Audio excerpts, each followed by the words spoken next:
Welcome to the Wandering Inn, where we produce tabletop role-playing and actual play shows for your entertainment. If you find yourself enjoying the show, please take a moment to consider supporting the channel via the Patreon. With that support, we pay the cast, pay for the art and production for our shows, and are hoping to expand the number of shows we bring to you.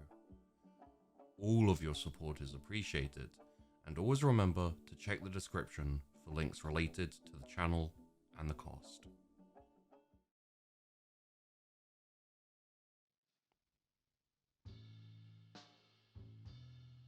How do you do, ladies and gentlemen?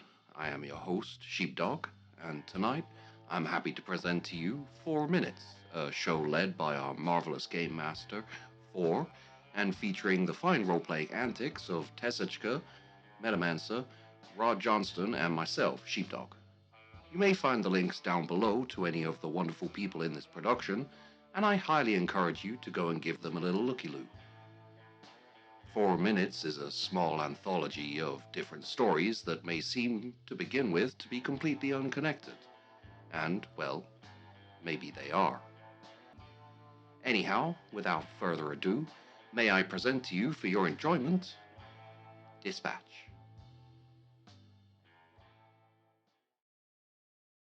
Dispatch is a hard job.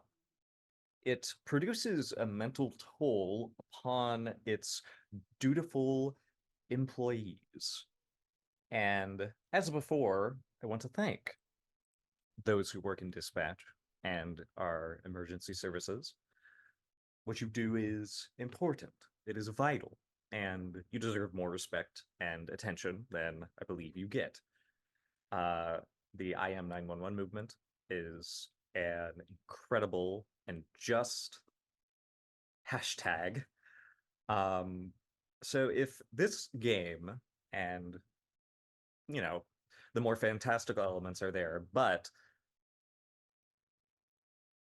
the work that goes into dispatch and telecommunication is astounding, and just come away with it knowing that these are real people who go through your worst day ever, and then the next person's worst day, and then the next person after that. And they don't always get breaks afterwards. Our characters are about to experience that on quite an existential level.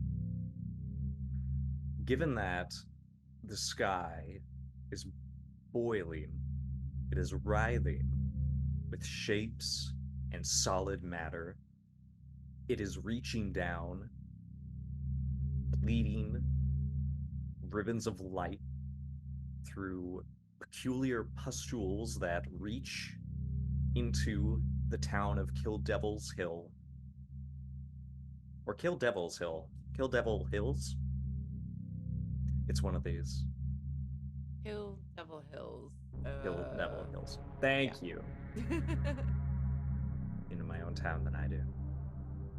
I just have the map up. I know. Oh, I'm not in the Roll20 though, sorry. I beg of you.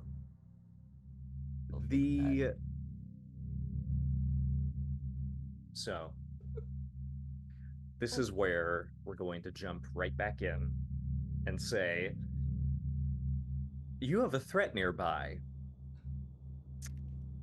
It is the slug beast that once was crawling around on what seemed to be crab legs, but after you dispatched it and it seized Marshall's head,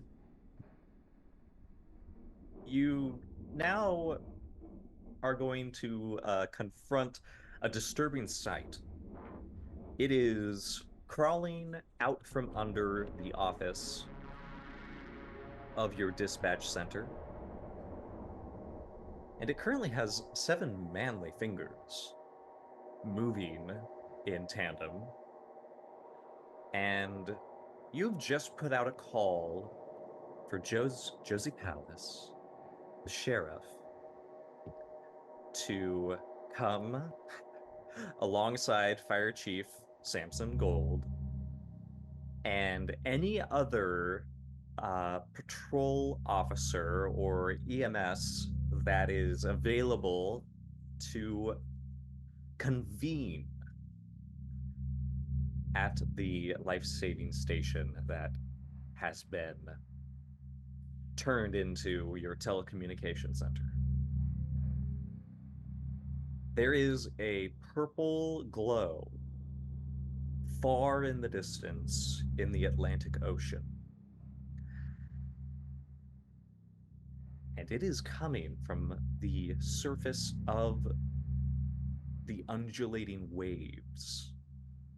But you do not see the horizon of the sky beyond it. Instead, you see that cloud cover, almost like a snow globe, dips into the surface of the ocean. And all along are purple fires where the buoys are alight, like little lighthouses. However, the scuttling is disturbing enough.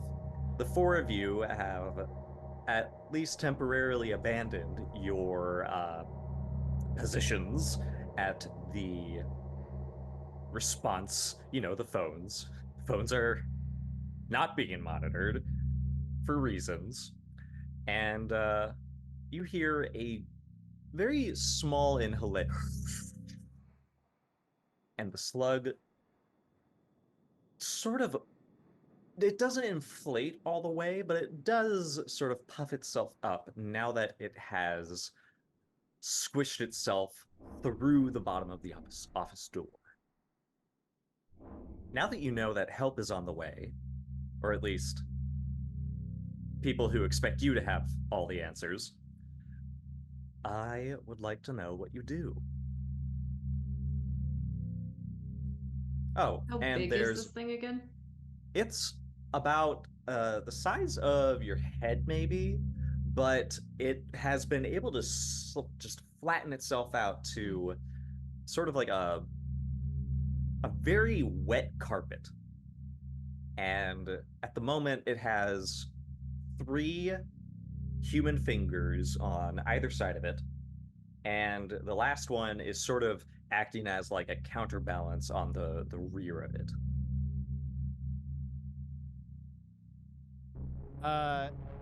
Jimmy's gonna look around the office for something in a can, like a cleaning spray or something that's might be an aerosol kind of thing that might be a little bit flammable. Something that because Jimmy saw what flamethrowers did in Vietnam, so he's wondering if he can make himself a nice little DIY flamethrower. Napalm not so easy to come by on the home front. No. I wonder if you can get it faster than this thing can reorient itself and do whatever its instincts tell it to do. So at some point, I think Jimmy saw that there was a lighter that obviously, what was his name?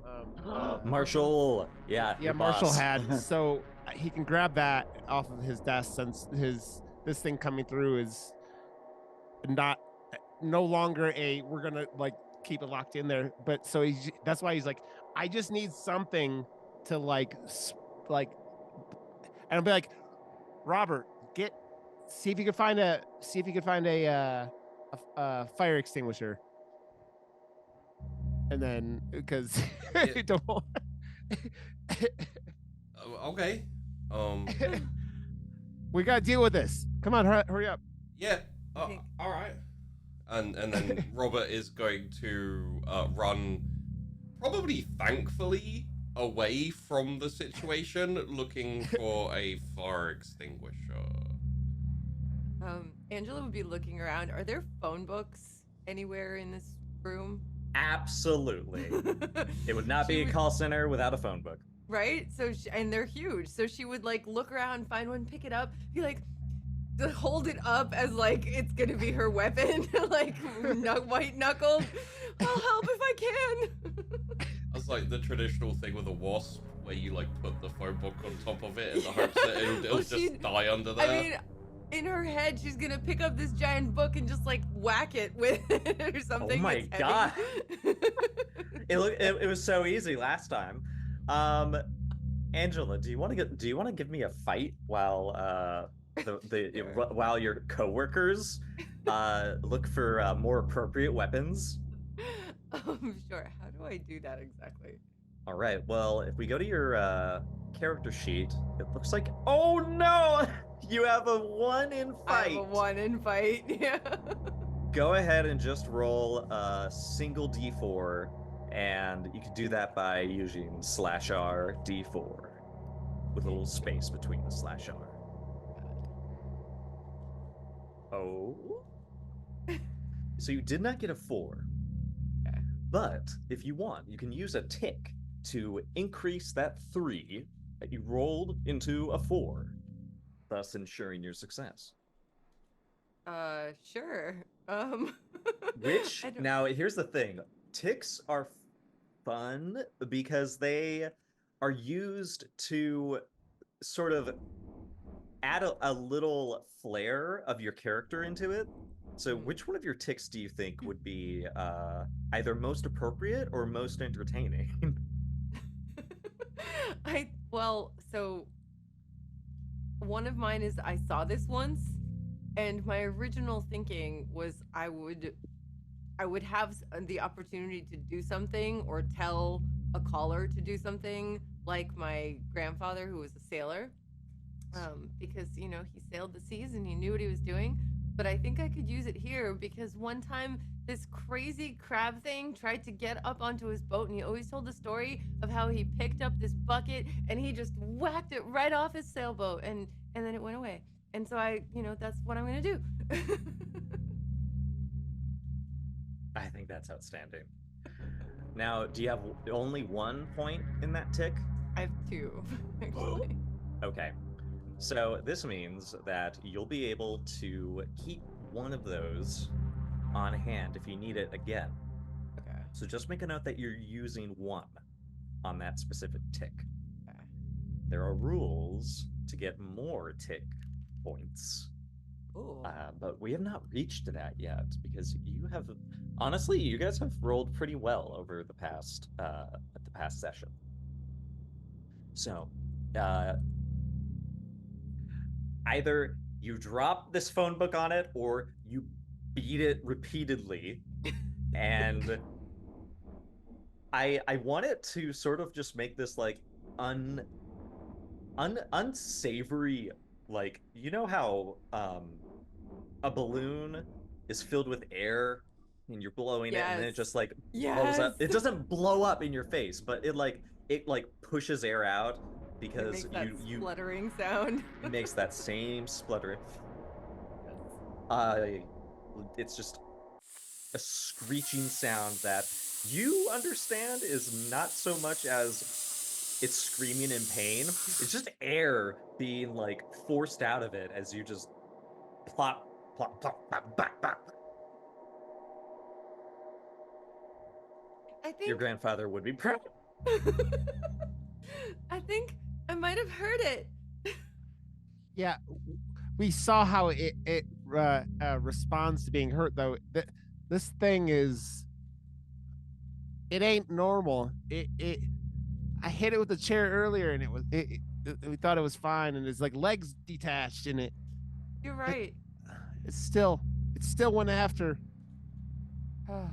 Well, can we burn it? Isn't that what you were gonna do? Yeah, I was looking I guess I gotta go into the looking for cleaning supplies or something like that. Something that could have been like a spray cleaning or like a WD-40 or something like that from that What are you from the looking closet. for? I need something. I want to make a flamethrower and then like. Oh, here's some hairspray. Here's yes. Oh my god, And then Angela. he's gonna swing the door of the office open, grab the lighter off the desk, and okay, when I do this, what is left of the guy's? What is the body situation with the dude, our boss? Is he? He is slumped up against the wall, face first.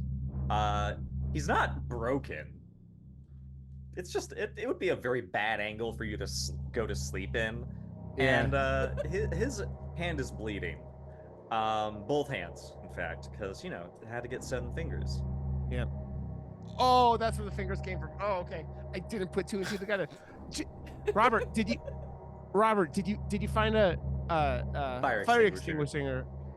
Yes, that's probably one of the first things that he was able to Robert, I feel like just instantly knew, oh, fire extinguisher, fire?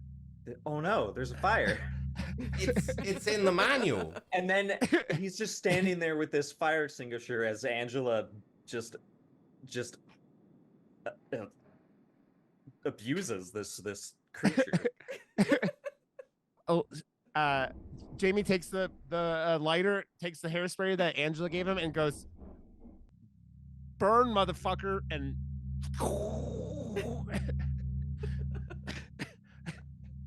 as a thing that has a slick, wet exterior, this does not catch on fire as easily as one might expect.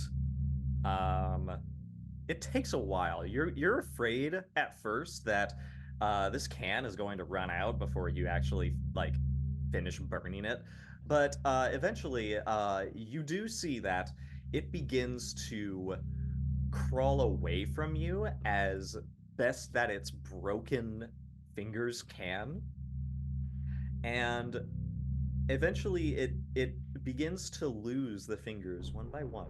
As it crawls away, they just sort of plop off as the skin, both the human skin and this creature's skin, begins to flake and crust into a very spicy aerosol smell amidst the burning meat.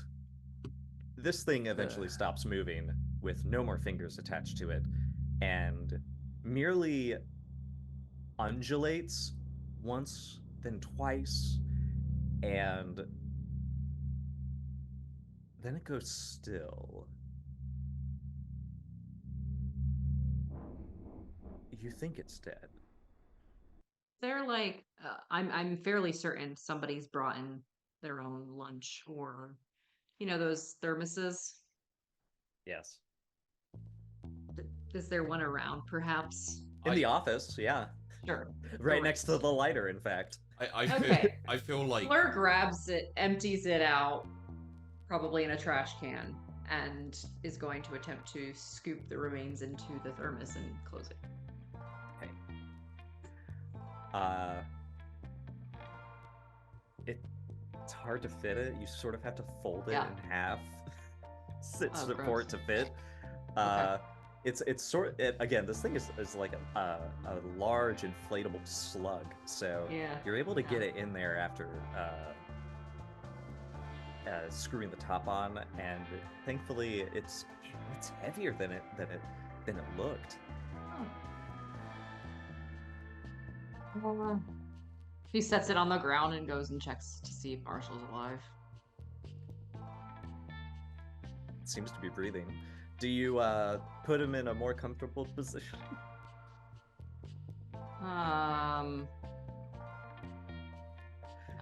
Fleur's not really medically trained, it's sort of I would say, so... Well, yeah, he's almost at a 90-degree angle. Is he, other than his hands, is he bleeding from anywhere else? He's got one red scratch on his head that was probably from bouncing around. But otherwise, no. There's I likely mean, I'd be only going concerned to... of moving him in case his like anything's broken. Especially if he's slumped over that much. Yeah, he is breathing, but there is a noticeable, I would say, his remaining fingers are bent at a curious angle. They're probably they're first probably aid kit just maybe. he, I'm wondering. yeah, if right they next would to have the one. fire extinguisher, where the fire extinguisher was against the wall. I think Fleur, yeah, she'll just kind of, okay, why don't you bring me a first aid kit? Because he's kind of bleeding profusely. Oh, sure, of course. Angela will run and go get it and bring it back. Do you need anything else? Do you need warm towels? I don't know where I get those, but is there anything else I can do? I mean, if you can fabricate them out of nowhere, sure. There's a Do microwave. we have like a mini kitchen or something? Yeah. You do have a break room. I run to the break room and check for towels. There's a dish towel that has. You imagine it's been a few shifts already since it's been washed, and it's already got like, you know, somebody must have like used it to clean up soup or something like that. Are there any So it's paper a little towels? crusty. Huh? No paper towels? Napkins. Napkins. I grab those The crumbly kind. and I bring them over. This is all there was. Well, that's all right. That's all right. Why don't you just come and help me with the first aid kit? Okay. I just like throw the napkins over to the side and go help her. So if you're just gonna try to effectively like clean the area with whatever is in the first aid kit, you know, where the fingers are gone basically, and wrap them in the medical gauze, because there's really not much. You can't do stitches or any of that stuff here, so just kind of bare minimum until hopefully the rest of the emergency teams, you know, get to this location. Once I Were the see her doing it, I also help. Were the fingers cut off cleanly, or were they like pulled off? Kind of like, were they like evenly cut off, or were they just like, you could see like, Jagged. yeah. As you examine the remains of Marshall's hand, you notice that they were, how to put this, they were dislocated first, cleanly, and then they were twisted off. Yeah. That means that thing is real strong.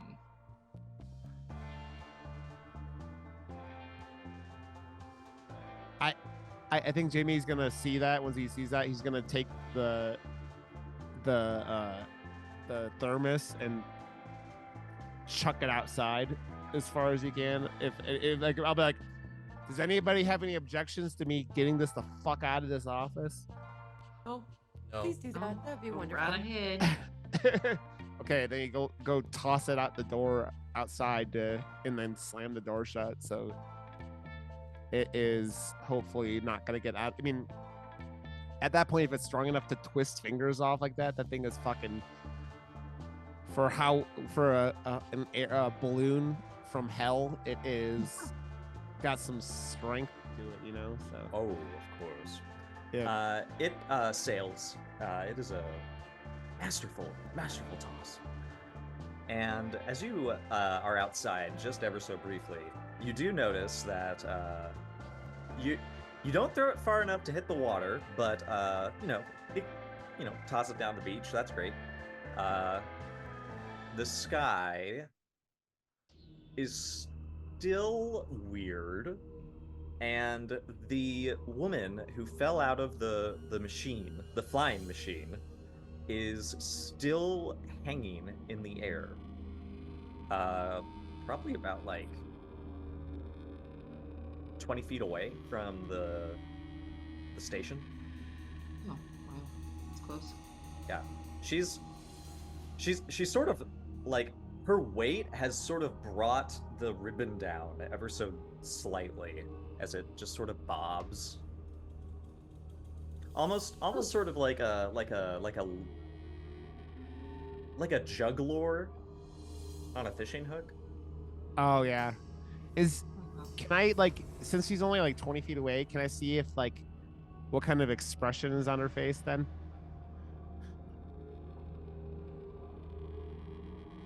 Yes. It is.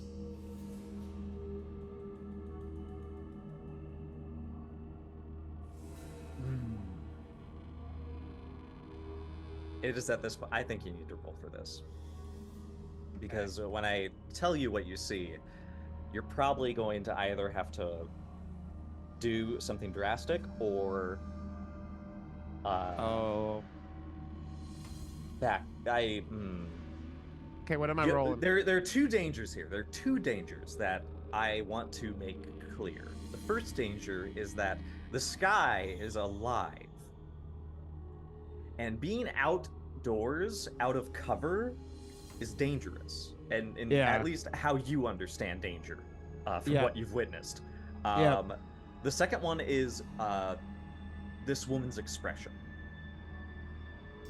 That will introduce a new wrinkle into this problem that you are in. Okay.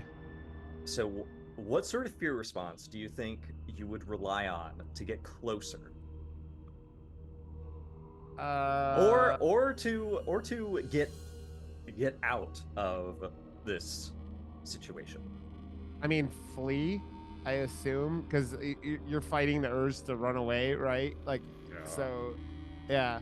So I'm gonna say flee. So, oh my gosh, do you have? What's your flee rating? At 5. Wow. Okay. Well, roll those 5 dice. Whoa. I got 1. Okay. You're able to sort of, as you leave the safety of the station, like, there's the office, there's the phone room, and then there's the main area. And because this used to be a historic site, when it was, after it was decommissioned as a life-saving station, there's just sort of this like open area that goes out into the beach where there are like pontoons that you can push out there and other supplies that are like, look at how they saved lives back then.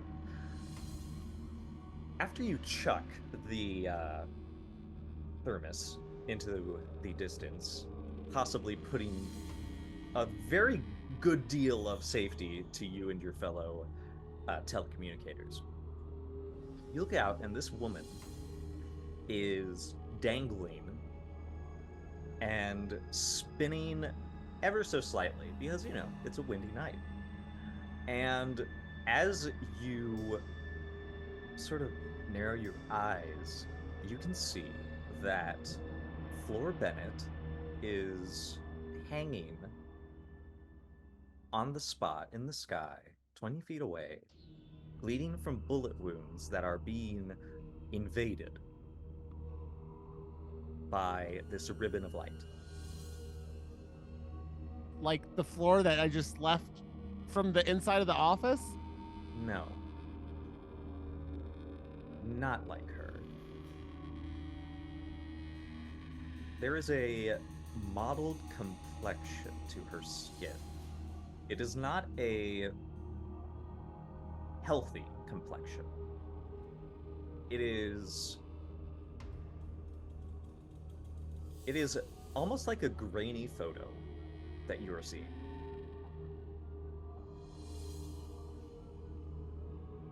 Flora Bennett appears to be one of the burglars that has repaired and taken the flying machine.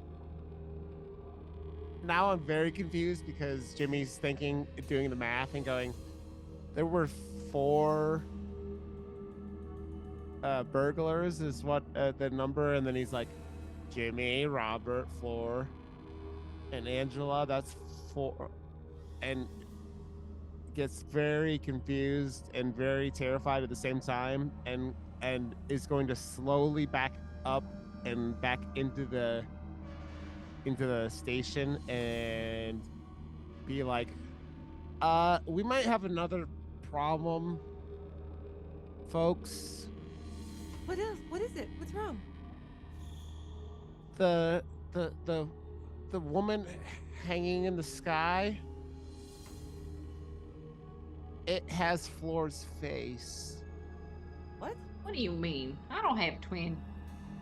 No, it's you. I have good vision, and it was like a photocopied version of your face, almost. So like a mask? A mask, but not. It was almost like a grainy, like bad. You know when a TV gets real bad reception during a storm or something like that? That's almost what it reminded me of. Are you sure And maybe something in the air affected you? I wouldn't rule anything out right now, but I'm pretty confident that lady hanging in the sky is at least appears to be more than a passing resemblance to Floor. How could that be? I mean, Fleur's right here. I know, and I just. You guys remember how many burglars there were? Yeah, 4. Yeah. Well, How 3 many- and then suddenly 4. I think, what's his face miscounted. What was his name? There's 4 of us. Dirty Too. Abel. Corny, I think. Yeah, Corny Abel. There's 4 of us, and I don't know what the hell's going on, but I mean, I wouldn't go out there because it is. Are you saying we stole the airplane, but we've been here all this whole time? I'm not saying the current versions of us did anything. All I'm saying is This whatever night the is not going how I expected at all. No. I can double up on that, but I mean, I don't think any of us saw the sky melting and tentacles coming for us and flying balloon monsters eating Marshall's hand. None of us saw any of this happening. And But the caller didn't mention any grainy faces in the call, right, Fleur? No. Nothing like that. but they were also, how close were they? That body is like 20 feet away from where I was. I was probably closer than they were across the street, right? Yeah, they were across, yeah. So maybe, But Josie that was chasing them said that they shot at her. I feel like she probably was close enough to have seen if it was us or me. She would have brought that up. Maybe, but they were in the car in front of her, and it's not, and it's dark, and it's all this is fucking horrifying. I'm not saying, I don't know what. I don't know, guys. I don't know what's happening. I don't know. This ain't in the fucking manual for being a dispatcher. That's all I can say about that. Oh, Yeah. it sure is not. No, that's true. It's definitely not in the manual. And I'm not an expert on animals, but I'm pretty sure. And Robert kind of points vaguely outside, or like to the door to outside. I'm pretty sure there ain't no animal like that. I mean, I've never heard of a slug monster that twists the fingers off of human beings and does whatever the fuck that did. I mean, and I've seen some shit, but I mean, what animal do you guys know of that you could smash with a chair like I did that would deflate and then come back and latch onto somebody's faces like some monster from a 50s atomic radiation movie? Maybe it's from another part of the world. I mean, or another world. I don't know. Maybe. I mean, maybe is the thing that we can keep saying over and over again, because I don't think we're gonna get an explanation for any of this, but I it is. I mean, any of you are more than welcome to come look at this floating floor, but I don't think it's a good idea. But I I I I would prefer not to go outside. Yeah, I think that's a bad idea. We want our flare to stay nice and safe. yeah, all I have to say is that if that is floor from the future, the past, the another dimension, I don't know what would explain any perhaps of the it. stress is getting to you. Yeah, I mean, that's Fleur, you don't have any plans to go steal a biplane, do you? I'm not feeling any particular way about trying to thief or something like that now. Oh, maybe it's just like you said, like a mask. So Why we would agreed we are not stealing any airplanes, right? Oh, No. absolutely not. I have no What? interest in stealing a plane. I wouldn't Floor even know have- how to fly one. have they been making a Halloween mask out of your face for any particular reason? You don't look like a very scary individual. I don't know why they would make a Halloween mask out of you. And I can't see you being a famous person that would like. You ain't no Kennedy or anything like that. But why would anybody make a mask out of your face? I don't know. Maybe you're not seeing it. What you're seeing, maybe you think you're seeing it. Perhaps. Maybe whoever's out there is trying to impersonate you, trying to scare us. What if we all were to go? I'm not saying we should. I'm just saying if we were to go all outside and say, "Oh, I see Robert," or "I see Angela," we could be one of those types of situations where we see what our brain wants us to see. I mean, if we Or go maybe together and don't stay out there very long, like I said, it is unsettling is an understatement of the century when you go out into this. The sky is just it gives you those heebie-jeebies that you can't even describe, like. And but you guys probably should see what it is, because I'm telling you that is floor hanging in the sky, like twisting like a balloon hanging from the ceiling. And she's being grabbed by something that's coming out of the sky. The sky tentacle, whatever the hell it is. Yeah. I mean, So the what? light, whatever it is. What's to say if we go out there, then that's not gonna happen to us? Well, I'm not saying going outside is a good idea. All I'm saying is what I saw out there, and maybe you motherfuckers won't think I'm crazy if you go out and see it yourself. I don't know, and maybe I am crazy. I never thought I would be seeing half the shit I've seen tonight. I got this job because it was not traumatic and not fucking dangerous. I was be sitting in the office talking to people on the telephone. I didn't think this was going to be happening. Why? I mean, I did not leave Vietnam to come back to this fucking podunk town to be like, oh yeah, it's gonna be worse, and it is worse. We don't think you're crazy. I Oh. mean, maybe something's affecting you. I don't think you're crazy. Here, do you want a glass of water? I'm okay right now, thank you, Angela. But I don't know what to say. I don't know what to do. I don't know. There is it's like I keep saying, there's none of the shit's in the manual for this. Well, Yeah, it sure isn't. that does bring up a bit of a question. Like, what should we do next? Aren't they? Well- Aren't they coming back to see us? But we are for sure not going to steal any airplanes. That's for sure. Yep. No, that is. Yep. No, we're not gonna do that. I think we should probably wait for everyone that's on their way here, right? That would be the next best step, I think. But I don't know what else is gonna happen before they get here. We're waiting for the sheriff, right? And then Yeah, we were, but Fleur, you spoke to the sheriff, right? Yeah, Josie. Yeah. Didn't she say she was in some form of shootout with the robbers? Yeah. Yeah, on the highway, and then they somehow made it to the bus station, and then she was on the bus with some remaining folks of the force, I guess, that was there with her, and Yeah. told her to come here.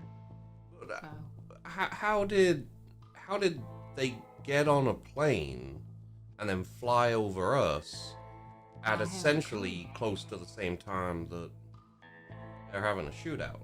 I don't know. Honestly, I don't know. I have many questions. Oh. Like, where did the guns come from? Because didn't look like they had any, at least based on the original, Yeah. mention in the call or from Gorney. I don't know. It's kind of strange. You think maybe we should get back on the phones and talk to the sheriff and see what's... Because I'm just saying, if we call up the sheriff and they're still in a gun battle with the robbers, then we have a whole other set of problems.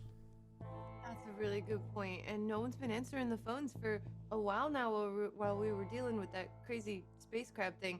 So we should probably check the phones. What's the? I hate to be the one who say this. Are we gonna be able to help anyone right now? This is all I can say.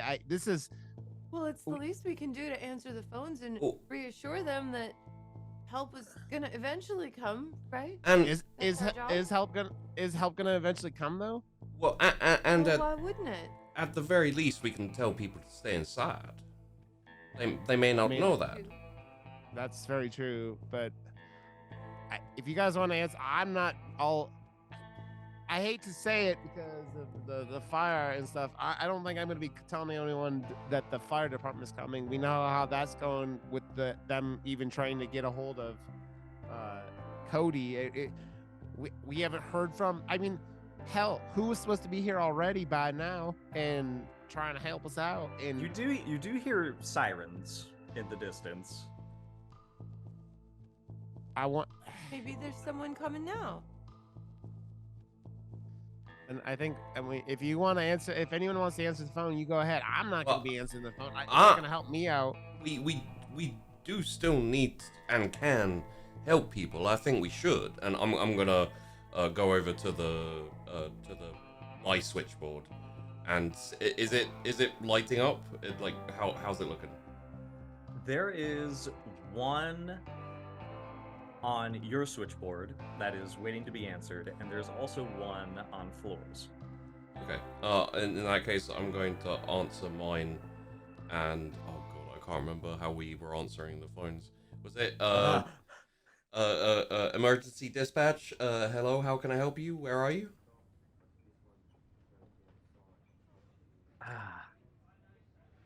The distortion on your phone is a bit jarring. So like the headset you're wearing has to, you sort of gotta like hold it away from your ear. Yeah. And then I believe that you hear a small voice say, I have a cat in my lap. This is very hard. I'm not sure I can help you with that, sir. You're a small voice. Breaking through the coarse static that is assaulting your eardrum. Hello, is this the right number? Is this the right number for what, sir? For emergencies? Yes, this is the emergency dispatch line. Hi. I'm not sure what's going on. But there's strange lights in the sky. Yeah, that is something that has all of us a little bit flummoxed. All right. Do you know if there's any announcement? As of yet, there has been no announcement, but we are advising people to stay in their house for now. Stay under something, inside is best. Okay.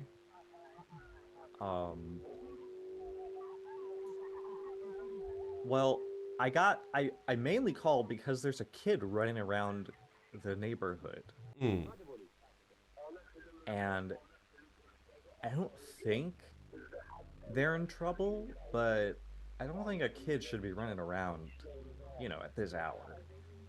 Yes, sir. We've had multiple reports of strange things happening. For now, we will do our best to send an emergency unit out to where you are. If you could tell me where you are, that would be mighty fine.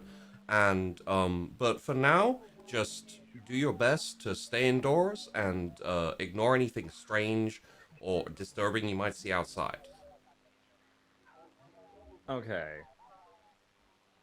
Well, I'm on Blue Jay Street, okay? Okay, yes, sir, Blue Jay Street. I will do my best to get someone to you, but it may be some time as we are having a lot of calls currently. All right. Do I need to mail you a check or something? No, no, this is not something you need to pay for, sir. It is uh do not concern yourself about that. Okay. Thanks. Have a nice day and be careful. Yes, sir. Okay, goodbye.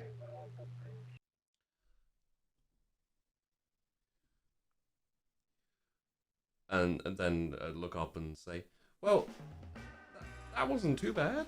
Maybe things aren't quite as terrible as they seem out there. That person seemed to be a little freaked out and everything, but mostly fine. Could they see the crazy sky? I think so, yes. And they weren't concerned? They were, but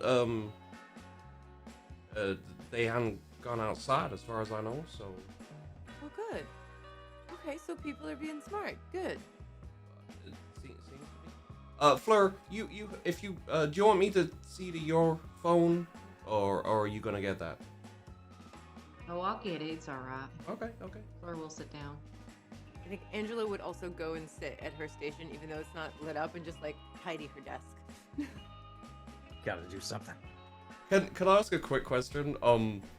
When you said that there was a thermos and like a kind of packed lunch and etc., like I just kind of assumed it was Fleur's. I don't know. I feel like of anyone, Fleur would be the person with the packed lunch and the thermos. She's always prepared. So Yeah. Oh, I just wanted to check in on that.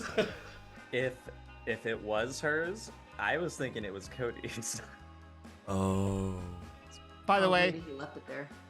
Jimmy has now gone into Cody's room, or into not Cody's room, into Marshall's room, and has started smoking his pack of cigarettes that Marshall had out because Jimmy is like, he's like, sorry, Marshall, you ain't using these right now, and I had quit, but tonight is enough to make anyone start smoking again, and just he's gonna be outside. He's gonna be staring out at the windows that like. Looking at floating floor kind of and just like muttering to himself a little bit, like not that nobody believes him, but everybody kind of thinks he's crazy that he saw floor like floating in the sky when floor is like in the office with him. But as I get up very quickly, actually, seeing as that's where Jimmy is, I will quickly shout, kind of semi-shout over that way in that direction, like, Jimmy,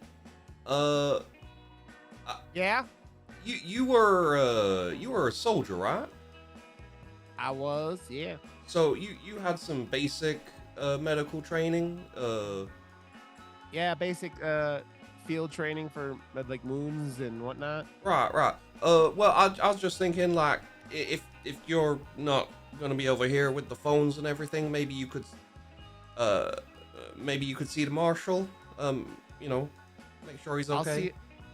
I'll see if I could get those.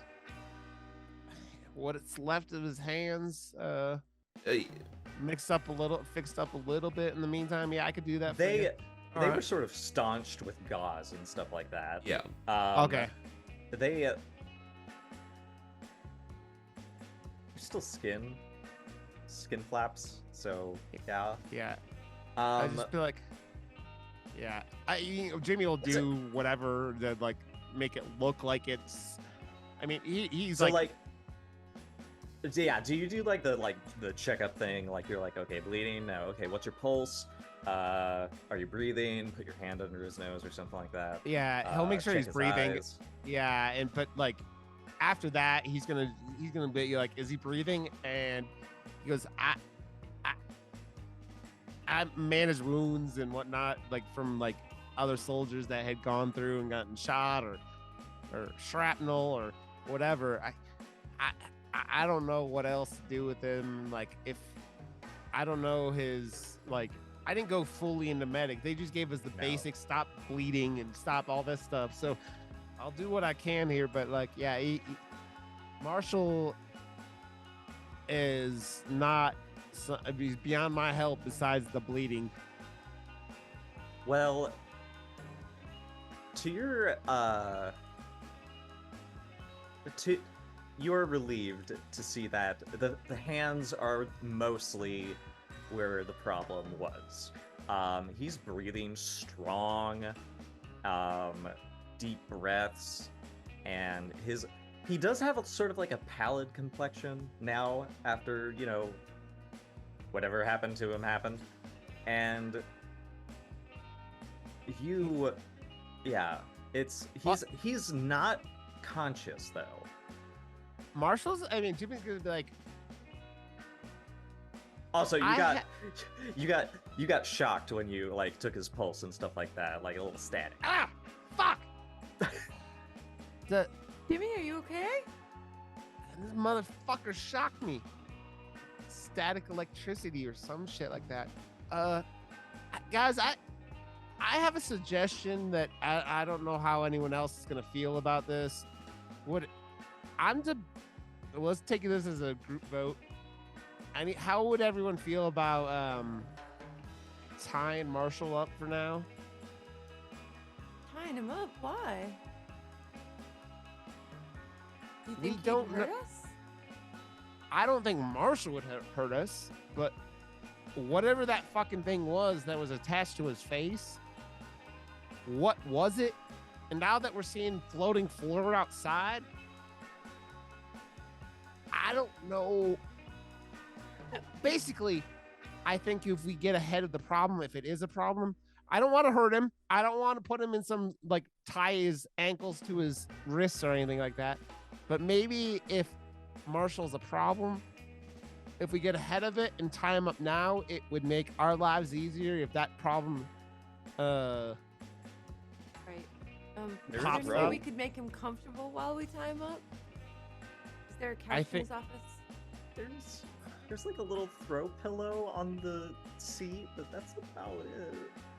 Well, I think we can just make him as comfortable as we can. Are there blankets anywhere in this place? No.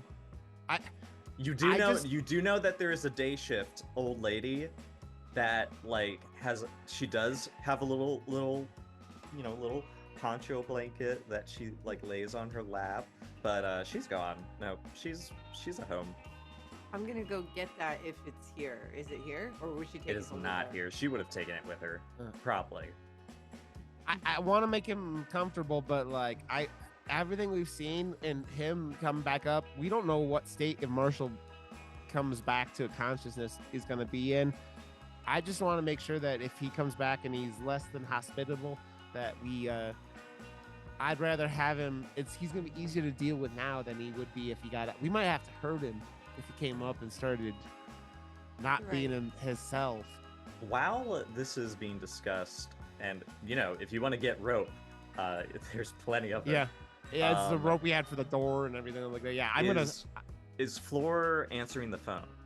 Yeah. Okay, so around the time this started, you answered the phone. Go ahead. Emergency dispatch. This. Please tell me your location. Instead of a voice, you receive a rising tone. And it's a very strange series of octaves that go up and down, and then it sounds as though someone is just rolling their like hand across the phone numbers, yeah, just yeah. like one after the other. And at that point, you begin to feel, it's almost like you become lightheaded and like the blood just like rushes all the way. Like it's almost like you're upside down. And at the same time this happens, when you finally get a voice on the other end of the line, um, Jimmy Landers sees Marshall twitch and speak. And at the same time, Flora, you hear his voice on the other end of the line. And he says, "Floor, Fuck! out there, you can be out there." Floor, you feel like you are floating.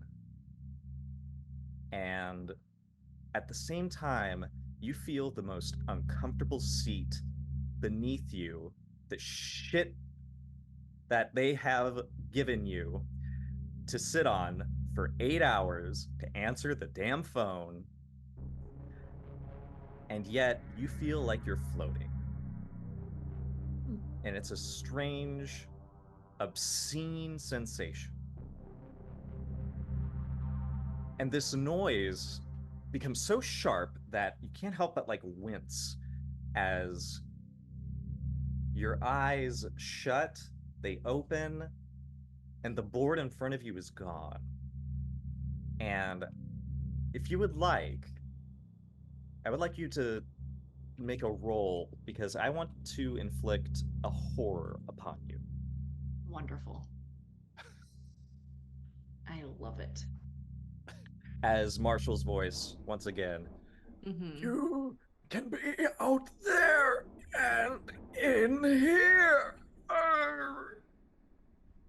As soon as Marshall's body, whatever noise is coming out of him at the same time, Jimmy is tying this motherfucker to this chair like, oh my god, ASAP. He's like, nope, the discussion is over at this point.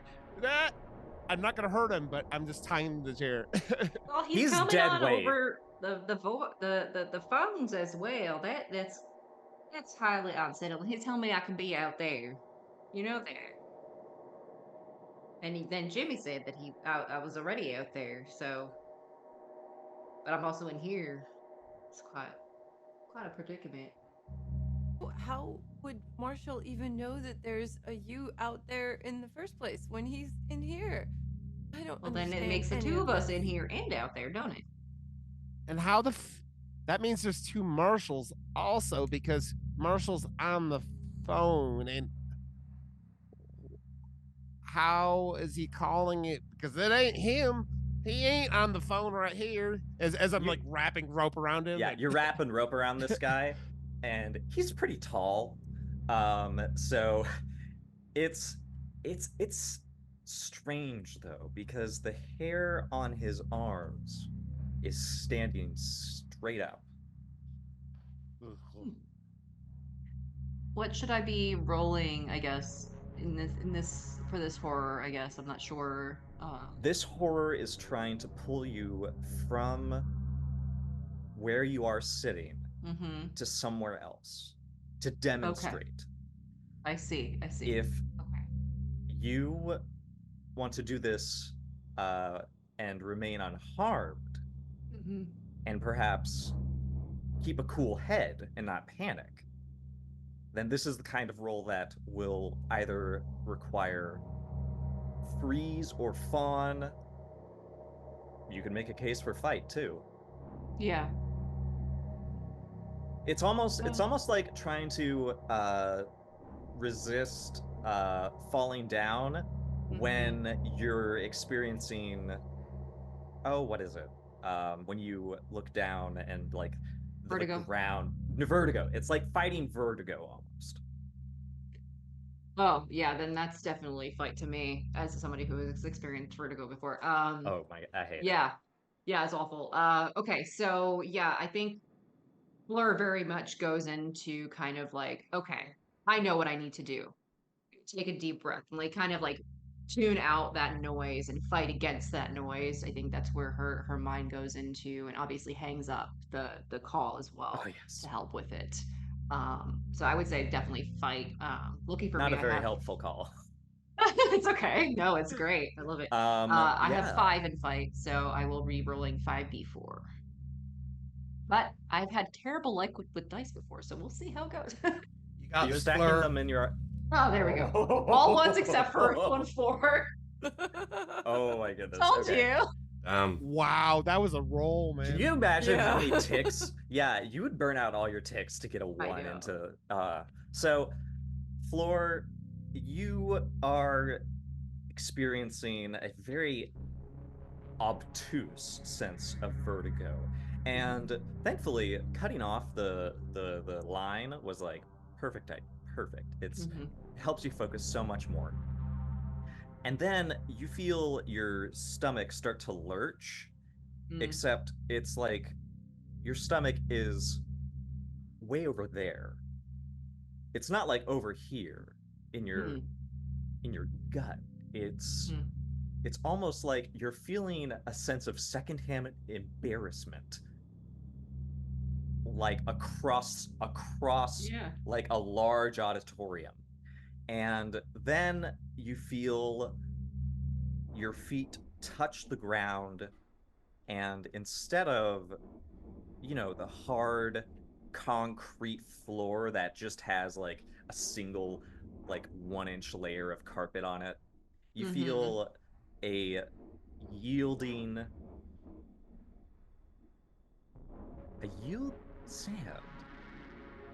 You feel sand. It's the only thing you can describe.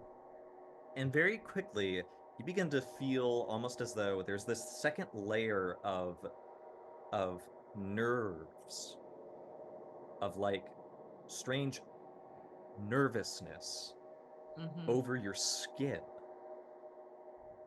And it starts all the way from where the blood rushed to your head, and it goes all the way down to your arms, the tips of your fingers. You can feel your toes beginning to react and twitch, and you feel as though you're here, but you're also where your gut is, where your stomach has slumped down, far away. And those tones play again in your ear, your other ear. And your vision splits into 2 portions. Anybody who can see Floor, you see one of her eyes. One of her eyes bulges and almost looks as though it's going to fall out of her socket. You don't see this, Floor. Yeah. But now you are standing on the beach. You can see the dispatch station right ahead of you. And has floating Floor gone down to the ground then? Because Jimmy was watching. You were tying up Marshall. If you look out, you were tying up Marshall with the big heavy ropes. You see lights approaching in the distance. They are firelights from a fire truck. It is near. It looks as though the sheriff is not going to be the first one to arrive. It is instead going to be Samson. Can I try to take control of the other one's vision? Like, can I take control of what it's seeing? Yeah. You clench your teeth together and you try to like tap into that strange electric sensation that's right over here, and you try to focus it over your eye socket. And then you can see that it's horrible. It's horribly disorienting. You see half of the room in one side of your face, and you see the chaos that is happening outside in the other. And you can see the fire truck no longer blaring its sirens, just sort of driving into the parking lot behind the dispatch station. And although it's like it feels very strange to move this other you and to hear things with this other ear, to see things with this other eye, but you feel as though you can move. And then you realize, if you do, you take a step forward? Do you try to? Not towards the fire truck or anything. I'm not trying to create that, but just kind of maybe turning around to see the beach and everything else, just like to see just if I can even move the thing. Yeah. In fact, you move pretty well. You feel this body is functional. It is tethered both to you and to a cord of knotted light that has plugged up the wounds that you have sustained. That's what I was about to ask, is what about the bullet wounds? Is there still bleeding, or is it just completely stopped? It's still bleeding in some places, but the majority of the damage to your legs and one to somewhere deep inside your chest has been filled. It's hard to ascertain what exactly these tendrils are doing, but there feels in this body that there has been aid that has been poured into what was made wrong. Interesting. Okay. Is there any other ribbons nearby that are similar to this one that was with Fleur's other body? There is at least 5 out in the direction where the flying machine went. Oh, okay. You see out there, there is the buoys that are blazing, and something is rising out of the ocean. Okay. The ocean is parting as though it is being drained in one singular spot, and a ship comes straight up out of it. Oh, wow. Okay. That's interesting.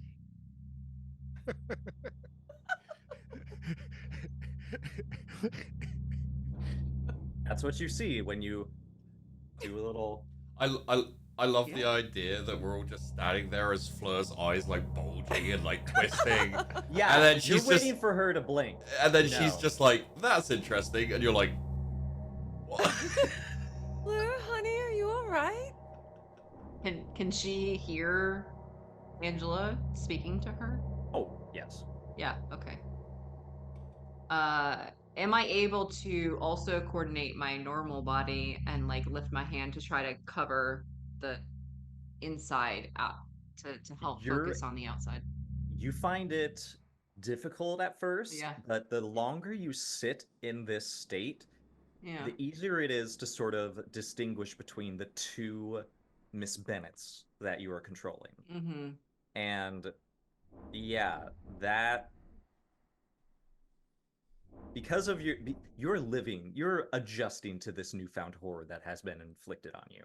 It is you are able to control both. Okay. All right. Then in that case, if I can control both, I will say to the team inside, well, I'm fine. I believe now what Jimmy was saying, but I think it's a little bit more extensive than that. The fire department is outside. However, I don't know if they can safely get inside. Wait, how do you know? Because I'm also outside right now.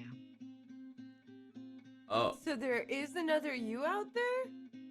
And Apparently. you can... What? But It's quite you know strange what's happening to explain. both? Well, yeah, I can move both of me. I told you there was two of her. I told you, Wait, motherfuckers, there were two Wait, of but her. wasn't hear the from other the you office. shot? Yes, there are still bullet holes in the other me. Oh my god. Can we maybe call her something else? It's kind of strange to say other me. Perhaps, gosh. Well, I'm Fleur, and she's Fly. We'll Fleur just number call her 2? Jane. We'll just say Jane, just for the sake of it. Okay. Sure. Okay. Jane seems to have some kind of strange connection to the sky and such related non earthly things. I don't And- understand how there could be another you. Well, why can't I give you an answer to that? Well, you said, you could see the fire team coming? Yes, the fire department seems to have gotten here. I haven't quite seen them get out yet. We'll see about that. But there are 5 more of these strange sky ribbon things going in towards the where that glider went down, that machine. So I This imagine is gonna it's... sound like a strange question, but could you bring Jane in here? I No. think that's a I good would idea. really prefer if But we there is- yeah. But Well, there she's is hurt. no, she's not, but she is, but she's not. She's fine. Don't worry about Jane. But I did want to mention something else a little bit slightly more startling at the moment, which is that the sea has appeared to have parted, and now a ship is rising out of it. So I think that is a greater concern. What? Yeah. What? Yeah. What But I you think say, I'm What kind Mother? of ship like is it? safe out here with Jane. Jane seems to be doing all right. So maybe I could walk around and find out what's going on in other parts. Well, Well, oh, okay, as long as you're not hurt by this. Are you in pain? Well, I don't know. 4. Is Jane in pain? Yes. No, honey, she's fine.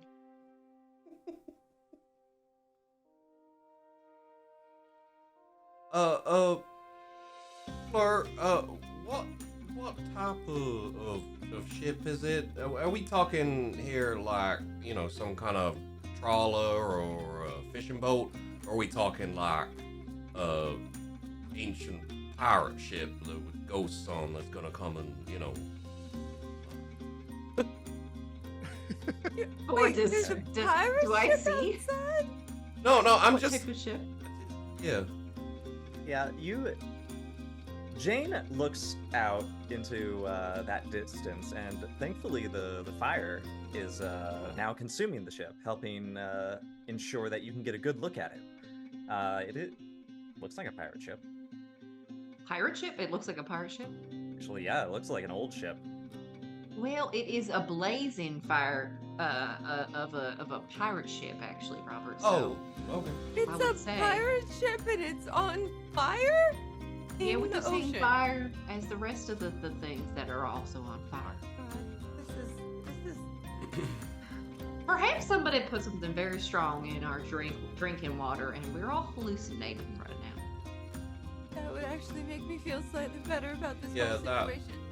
That would make things a little less concerning. Yeah. Um, Is anyone thirsty? Would anyone like some water? I'll take some water. Yeah, please. Here you If go. there's shit in the Perhaps if there's shit in something the stronger drinking would water. be nice. Do we have I'm with- any stronger drinks here? I think that. Oh, old I lady wonder that's Marshall on maybe early kept shift. something. Maybe. That he kept something in his office desk. I Fleur. go. Yeah. Jimmy, you would know. Yeah, they're and I'm like, I think I saw a flask in his desk. Would you mind getting that, Jimmy, please? That shit's amaretto. Oh God. So Jimmy's gonna go. He'll grab the flask, and he's he's like finishing up the tying on Marshall first, and then he grabs it and opens up. Marshall, I was expecting some whiskey in this thing, but I guess it's amaretto, so it'll pass it to Floor. Can I check Floor the takes a desk sip of the and old hands lady it to Angela. and see if there's alcohol? Really? I mean, old people are smart. That's true. I don't know if I should make this a roll. Maybe you could.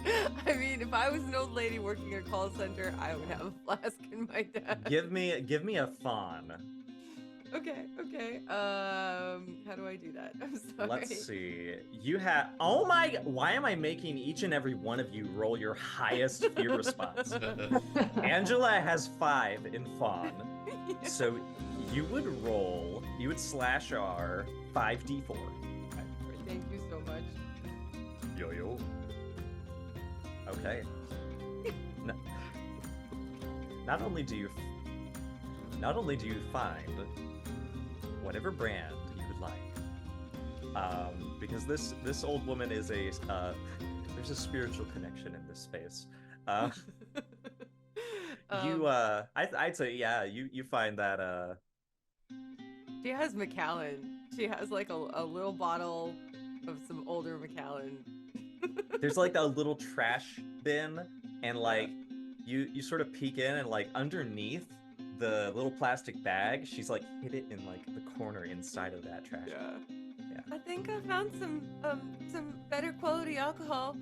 Would you all like some? I'll pour everyone a glass. I'm gonna do that right now. And she goes and she pours everyone a glass. And puts As it you in front do of them. this, you successfully pour everyone in a styrofoam cups. Sometimes the best receptacle for drinking something. I don't know if this is the right time but yeah, each of you is going to have a little styrofoam cup of amaretto. Whiskey. A light on Jimmy's switchboard comes on, by the way. Fuck. All right, I don't know how we're gonna help these people, but I'll answer. And Jimmy walks over his thing, puts his headset on, and emergency services. Please, can you provide your location?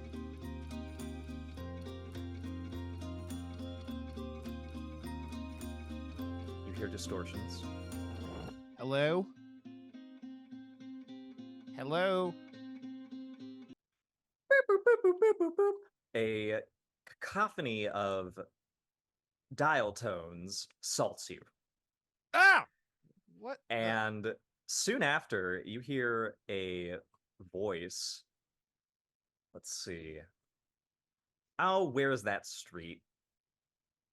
It was Blue Jay Street, I believe. Yeah, the last one was Blue Jay Street. You hear Blue Jay Street.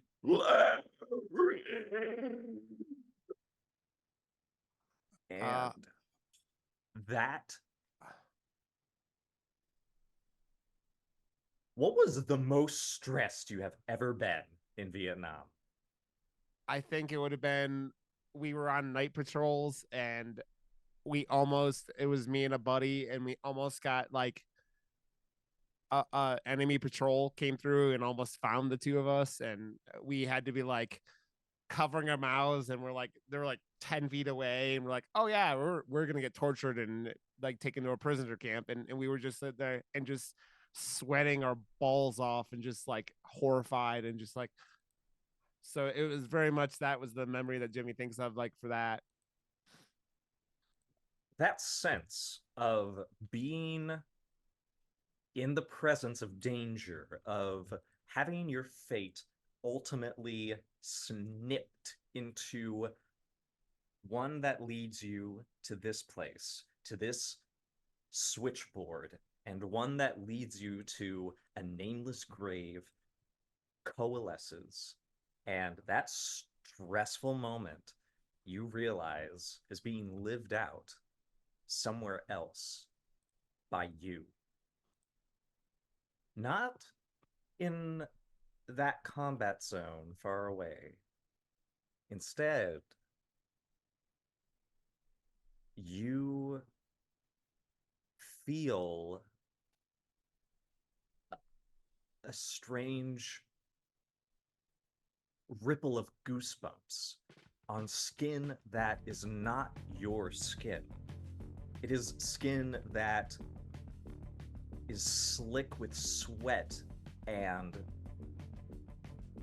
tight with tension. Your legs burn from having run in a panic, and that surge of adrenaline that might have saved your life at one point far in the past is saving your life now, as a gunshot drives you into cover. And those instincts are being delivered from you in the dispatch station to another you out in Blue Jay Street. I'm gonna try to like figure out how to look around as this other version of me, maybe see like who is with me, if I'm by myself, see if I can figure out who is shooting at me, figure out where I'm at, because I'll have the Blue Jay Street like in that brain, but like where am I hiding behind and where am I? Yeah, I just basically trying to gather the sense of what this other version of me is going through right now. You get the sense that you did have someone by your side very recently, but you got separated. It's unfortunate, but it was necessary, because if you hadn't drawn fire, then it's very possible you both might have, well, you might not be able to render, you might not be able to render aid like you had done with Marshall. And am I carrying anything like a weapon or like do I have anything in my hands or anything like that? Yeah, you have gun. You have a gun. You have a shotgun. Can I like glance around and figure out who is shooting at me? A police officer.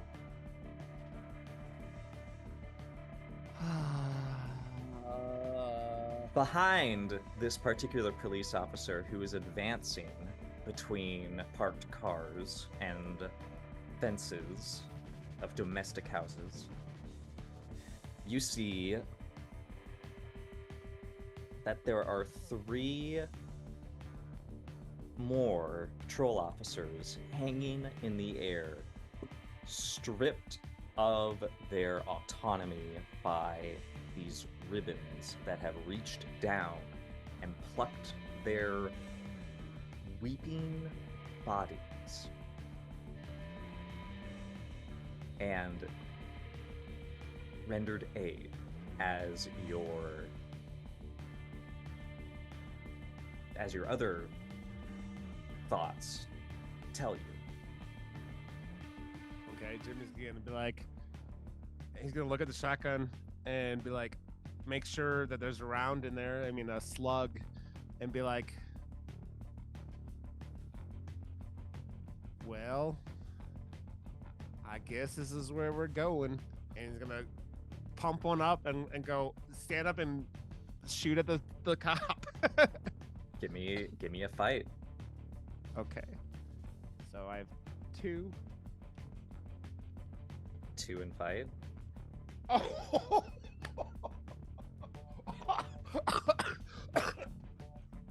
Oh no.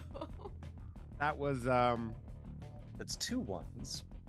So, if you would like, you may invest ticks into this scene to get a 4. However, that requires 3 tick points. That is going to be difficult to justify. Yeah. I think it's not going to happen. I think other Jimmy is going to just, I guess, succumb to the fight, or the I guess it's like, yeah. Just, well, that's the real question, because when you fail a roll, in 4 minutes. Yep.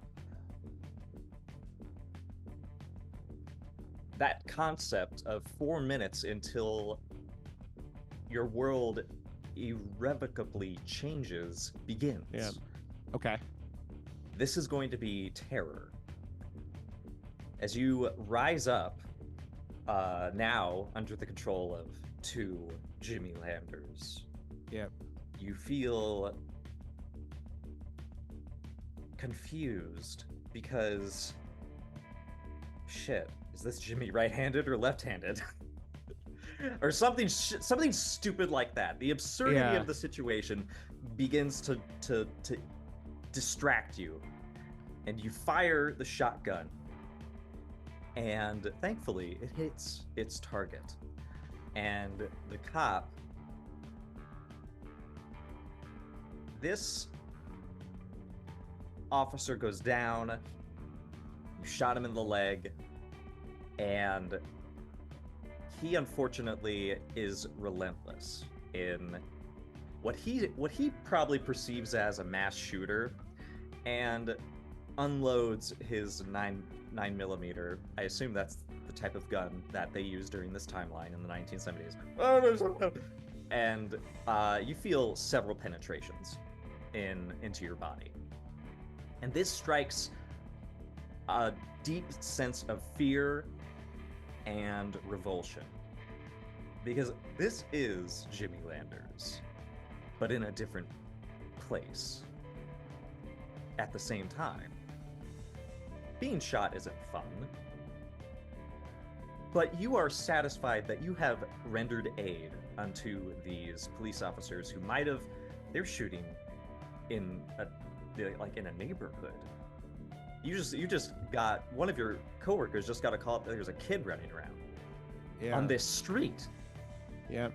So you feel a deep, resolved sense of justification, like, I have stopped what could have been a very bad situation. And thankfully, everyone is being given aid. Their calls for help have been answered. The only thing I need to do right now is not call for help as well, because the other Jimmy knows what is going to happen if you break from the agony of these bullets that have entered your body and scream in agony. You can see it in front of you. The sky is bleeding. Jimmy is going to kind of acknowledge that he was successful, his shot worked, but he's going to be like, you said he was relentless, and he's like, the man is like still coming at me. He looks like he's like crawling at me. Jimmy's gonna Jimmy's gonna the only thing you need to do is last long enough until the sky can respond. What the problem is, it might respond to you as well. That is the terror. Yeah. Jimmy is like, he's gonna chamber another round and aim at the cop again, and it's like he's having a hard time kind of standing up because of the wounds, and he's gonna kind of put it up to his shoulder and kind of go and shoot at the cop again. That second one comes in. I like to think that your roles sort of reflect like beats of what happens in the scene. Yeah. And unfortunately, you don't realize that you had shot your last shot, and you needed to chamber another round before you could. And that is when this officer reloads his gun and begins to take aim at you while he snarls and screams at the ruin you have left his leg in. This officer opens fire, and the shock of it is so startling that you feel the pain of your previous wounds sort of flex, and that goosebump mold that had like rolled over your body is gone all of a sudden. Your left eye, ooh, it feels bad. Like it feels dry. After when that cop does that again and shoots at or hits Jimmy again, he's just gonna kind of not even fall down, but it's like slump down. It's just like kind of like his legs have given out on him. And this Jimmy has his own cigarettes and is going to, he's gonna take a cigarette out of his pocket. He's behind cover now because after he fell down. Oh yeah. He's going to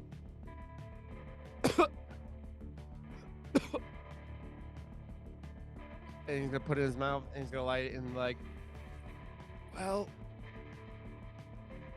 at least I did what I needed to do. And it's just like even breathing's hard, and so but he's just doing that fight to get that last like is get some nicotine into his system while he's like he knows the first set of shots were enough to take him out probably, and then being shot again just was not.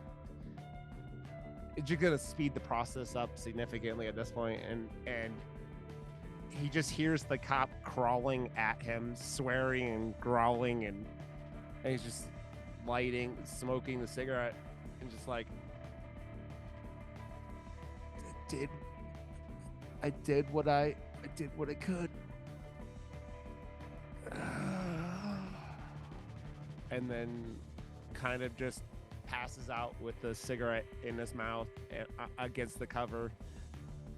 I mean, I like picturing the haze of that double vision begins to obviously lean to one side instead of the other, and your view of this Jimmy that has received a terrible number of wounds from this gunfight, I can only imagine you see the lightning, which you know is not lightning, and the rolling tide of the ocean that is the sky. And all of this does not fill this Jimmy Landers with dread, even though it's quite intimidating to the one who is at the call center. But you get the satisfaction of knowing that this could have been much worse.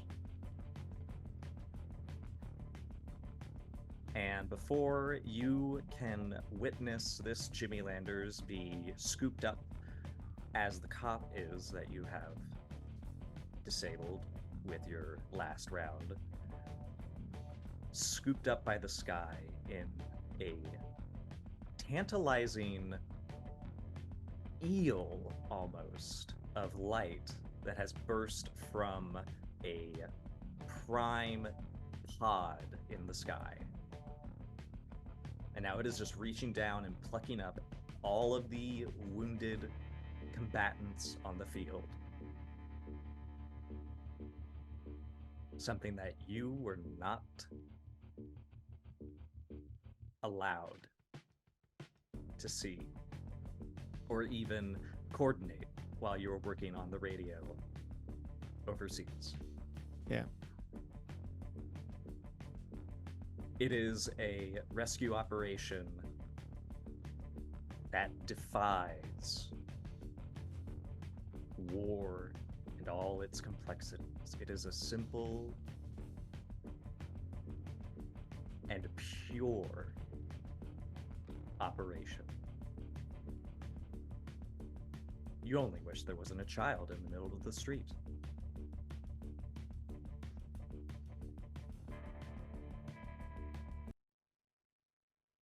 You come back to yourself All of you have, in one way or another, witnessed Jimmy go through a tumultuous event. His body shook and seemed to be impacted. Jimmy, what's happening? Are you all right? What's going on? It was floor. There was another me. He got shot by a cop, but it wasn't. It wasn't a normal. It was this cop was out of his goddamn mind. There was a kid running around the street. I shot him. And the sky took him. You shot the kid? No, the cop. Oh. But he shot me first. He shot me so many times. But I stopped him. It could have been so much worse. It could have been so much worse. I just don't understand how you can be here with us and also being shot on some street by some crazy cop at the same time. There was an whole other version of me that was, so close but not the same.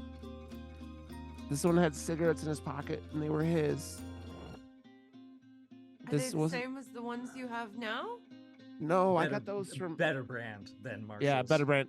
Yeah, Marshalls were these cheap fucking smokes. Oh no, that Jimmy smoked regularly. It was, and he's like rubbing his eye because his eye was fucking whacked out.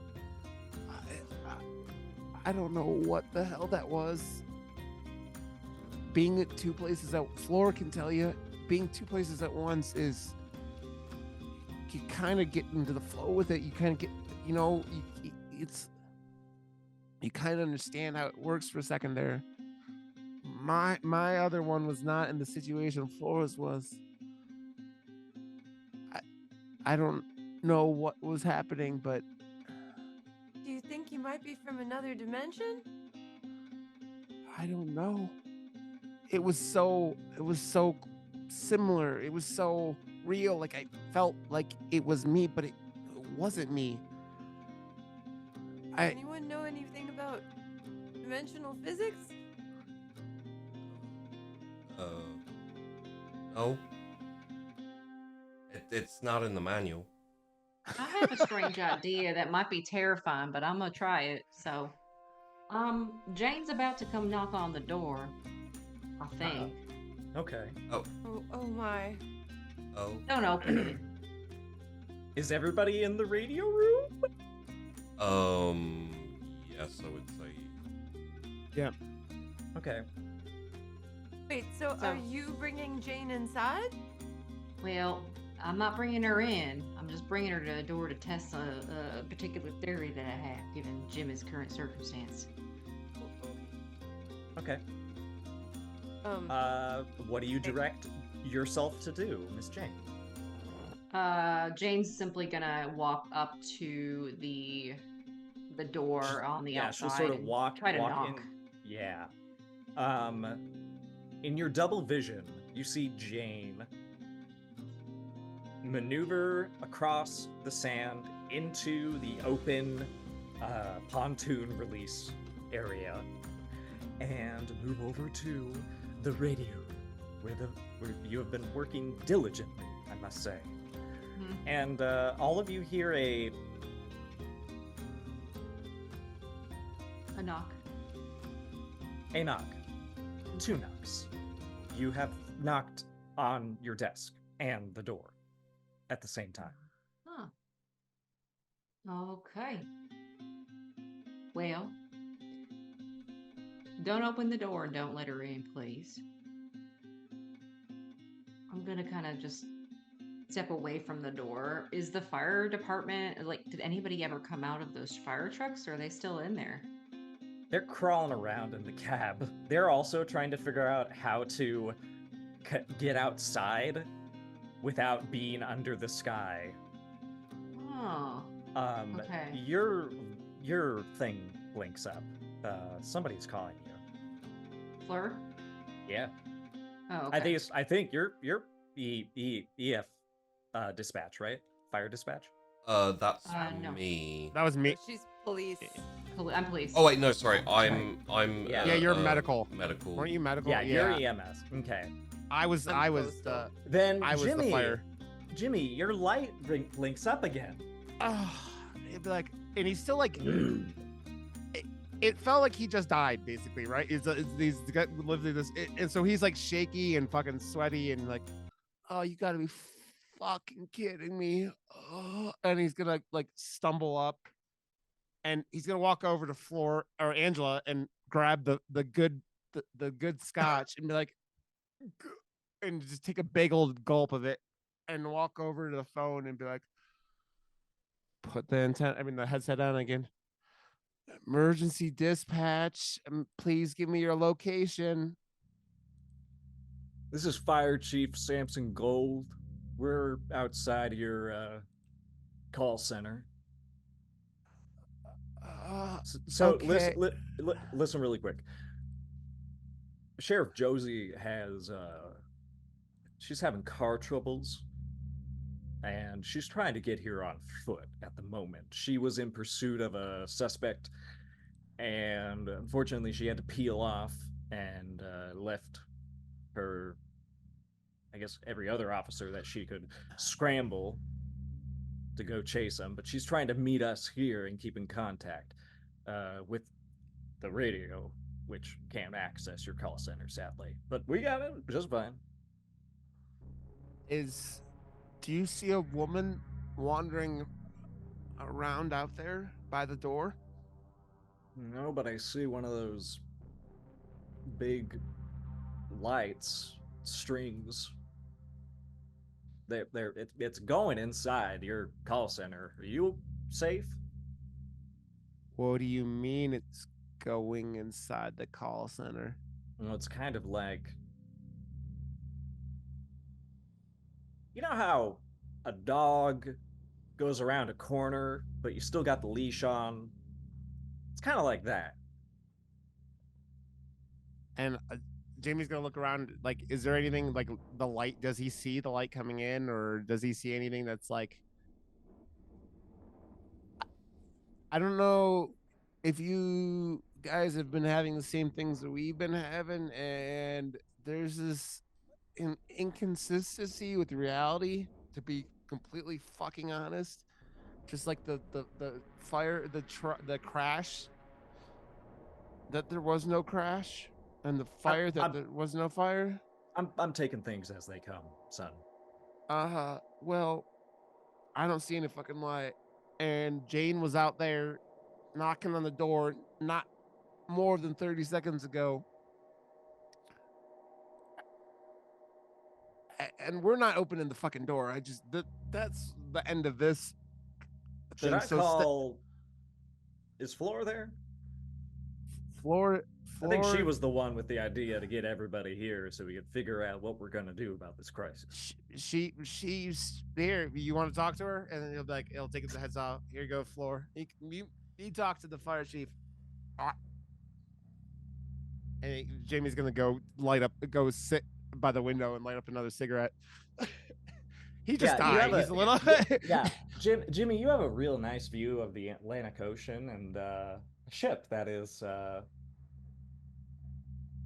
ablaze. A pirate ship from hell.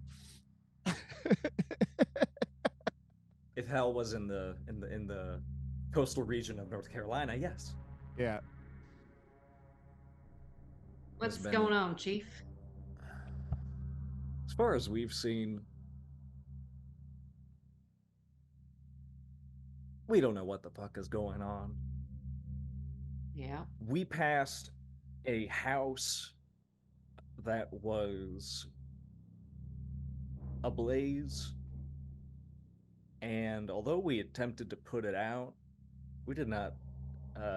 This fire did not have any heat. It did not react to our efforts. And right now, I'm just taking my time in not understanding what is happening. I'm just reacting right now. As far as I know, you're the only people in this town, in the county, that can actually reach out to anybody who might be able to listen to us. Yeah. Okay. Well, we need to try to get the rest of whoever's left out there safe. What happened with Josie? She was supposed to arrive on a bus with the rest of the police force that was left. Yeah, Miss Palace had to peel off, she said. She was in pursuit of one of those burglars that had opened fire on them. At least, after they stole a damn flying machine. Did you see which road she went down? Now, they split up. We still don't know where the other three are, but last I heard there were shots fired around Blue Jay Street. That's clear on the west side of town. By this point, I think the flatbed truck that they were using to transport this thing must have gotten somewhere up by, oh, let's see, trying to, it's near the Croatian Highway, US 158. Okay. That's where they were mostly driving down. But I think they peeled off to one of the middle streets in between Plymouth Avenue. All right. Well, what do you want to get inside here? It is a little cramped, but we do have a break room. We can try to get you in. Frankly, ma'am, I'm kind of wary. Last time I did talk to Josie, she told us not to go outside. Right. Have you Or at least noticed to stay pattern undercover. at least? Right. What? A pattern. Does it react to noise or just straight movement? I think it just reacts to whatever's moving outside and making a lot of fuss about whatever's wrong with them. Let's see. We passed a few police officers who were in that shootout. They were just floating there in like damn puppets. Okay. How many vehicles do you see in the parking lot? Right now, I just see the vehicles that must belong to you and Marshall, and that's it. All right. I know that the ambulance that is tending to the scene that apparently Cody was at, they were still there trying to look for him. Okay, here's what I'm gonna do. I'm gonna line up a few vehicles close to the door. And I'm gonna kind of open their door so you can go into one vehicle and through to the other vehicle without exposing yourself to the outside for more than like a split second. Like a little daisy chain. And then you'll line up the fire truck. It sounds more like Red Rover, ma'am. Sure. Either way, you'll light up the fire truck where you're at, the door to the other door. So, you can kind of go through the cabs all the way to the main door to the facility. So that's smart. Okay, we can do that. But hear me out. It's going to look strange. You might see the lot around that you talked about earlier. It's going to be moving these cars. Don't worry about it. Don't fuss on it. All right. Just give me a few minutes to gather up some keys. Yeah, well, one thing I have noticed is that once these things have a person in their grasp, I think they ignore everything else. That's interesting. Okay. Well, we're gonna do some science, or pseudoscience, I suppose. Okay. Here, I'll give you back to Jim if he can keep you company on the phone. Jimmy, Jimmy, I have a bottle of whiskey in here if you want to trade anything you guys have. We got some scotch and we got some amaretto. Who puts amaretto in a fucking flask is my next question, but that's besides the point. If you want to bring in some whiskey or trade some whiskey for some of the scotch, I'm sure there will be someone in here that will be okay with that. You hear someone else in the cab say, "Do they got any? Do they got any light? Anything light? Any beer?" There's no beer in here, my friend. There's no beer in here. This is called situational handling of liquor that these people in the station must need to get by through the night after the horrible shit they hear on the phone. And beer ain't gonna do that in any reasonable fashion. So, and it's hard to contain and hide, and you have to keep beer cold. So no, it's just a bunch of flasks. So, I if you guys seen some, why do you put all of your drinks in flasks? Why don't you just drink out of the bottle? Because you're not. I hate to tell you, man, you're not supposed to. You're not supposed to be drinking on the job. That's kind of like Gordy. I picked this. Listen. I picked this guy up while we were going down the street. I don't know who the fuck this is. I'm Gurney A-Ball. Oh no! I reported the burglary. Oh no! At the Wright Brothers Museum. Oh, okay. This is out of character for half a second. So is this motherfucker gonna see us and then go, "These are the robbers"? Close enough. But he wasn't close enough. Come on, Sky Ribbons. Sky Ribbons. Oh, take no. this dude out. No. Okay, so I don't. They're going to keep talking, but Fleur is literally going to go and be like, "All right, I need everybody's keys to their vehicles." I don't drink anything heavy. I only drink Bud Light because it's soft on my tummy. Gordy, I hate to tell you, there ain't no Bud Light, my friend. If you're gonna be drinking, you ain't gonna be drinking no Bud Light this evening. Oh, he'll be all right with the amaretto. Here, Gordy. Yeah, you can have this amaretto. It's very sweet. You might enjoy it. Fleur is basically waiting on everybody to give keys. Is there anybody who doesn't? I guess Marshall. Well, can I look for his keys? Yeah, sure. Do you or Jane? Oh, okay. So here's what I'm attempting to do. Fleur's reasoning is if they can't be outside and we have no way to cover them, there are vehicles that they can use to crawl through to get to the door to get inside, which is a very convoluted and probably terrible plan, but it's the best thing that we got. So, and the only person creating that like seems an umbilical for like a space station. Yes, like a walkway, but a crawlway. And the only one that can be safely outside is Jane so far. So she's gonna try to be as Jane moving the vehicles. That's why she needs the keys. It's like the most convoluted creative plan, but I love it though. So I don't think you need to roll for this because it is a unique idea. Sure. And it sounds like one of your ticks, honestly. So I would say you will be able to create this this umbilical, and the crawlway will lead into the main pontoon area where all this equipment for the life-saving station is stored.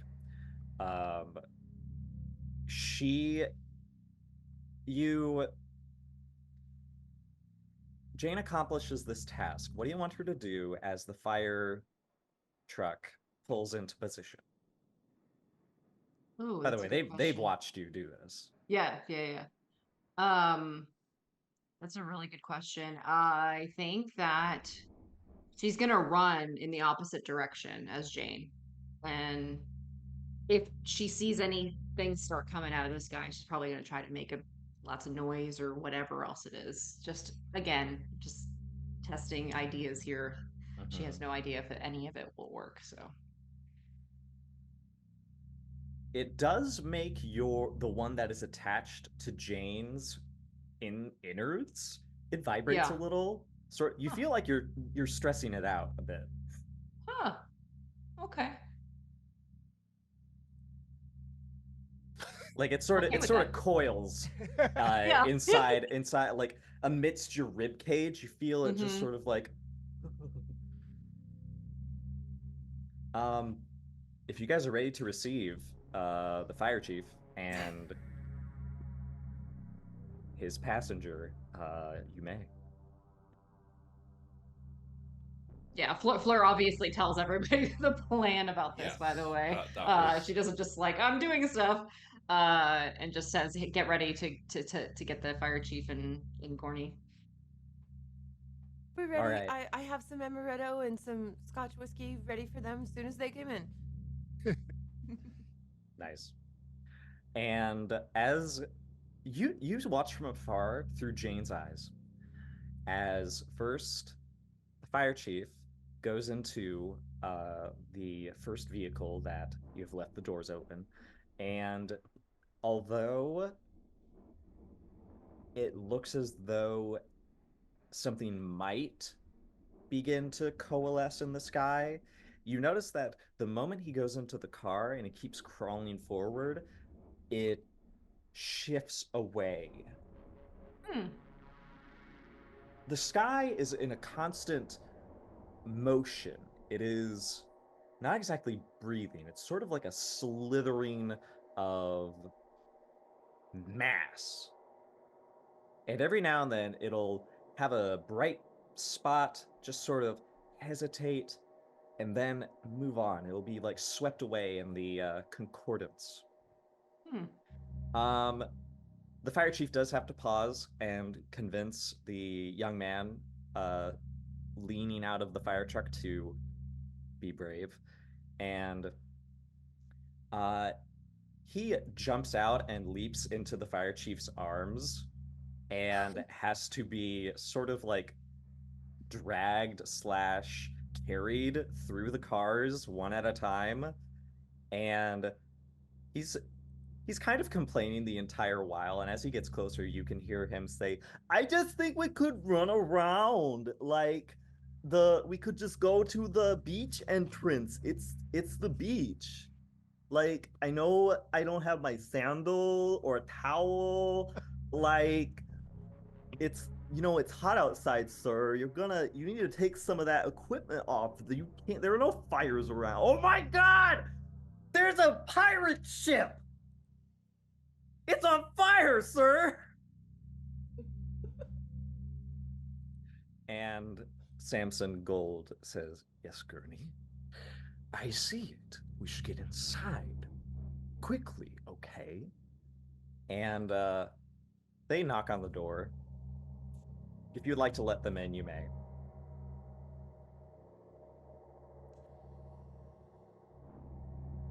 Jane is at the door, right?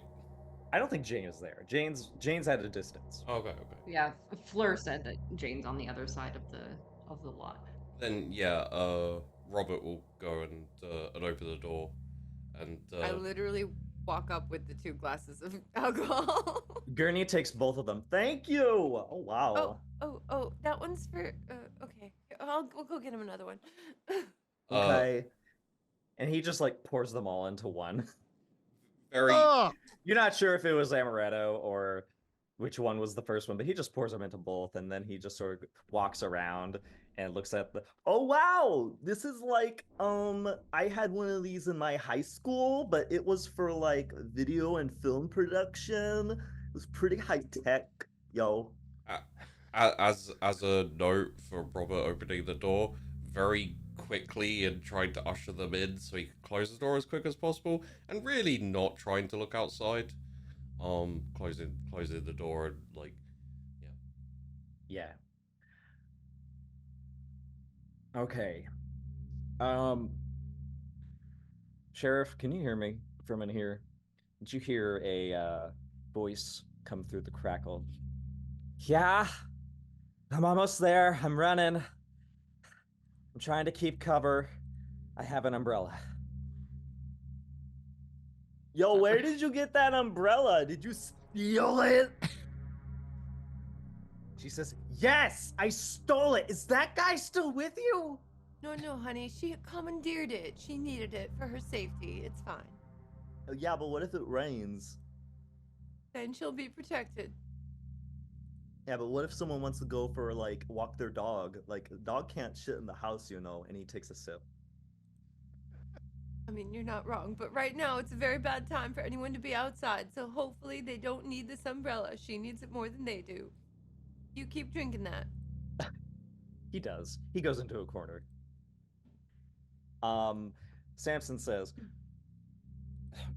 Sheriff Palace, what are you gonna do when you get here? We don't have a plan exactly. She says, I'm trying to get in touch with the other officers. They aren't responding. Do you have EMS on the line? Can we at least have them drive back and pick me up?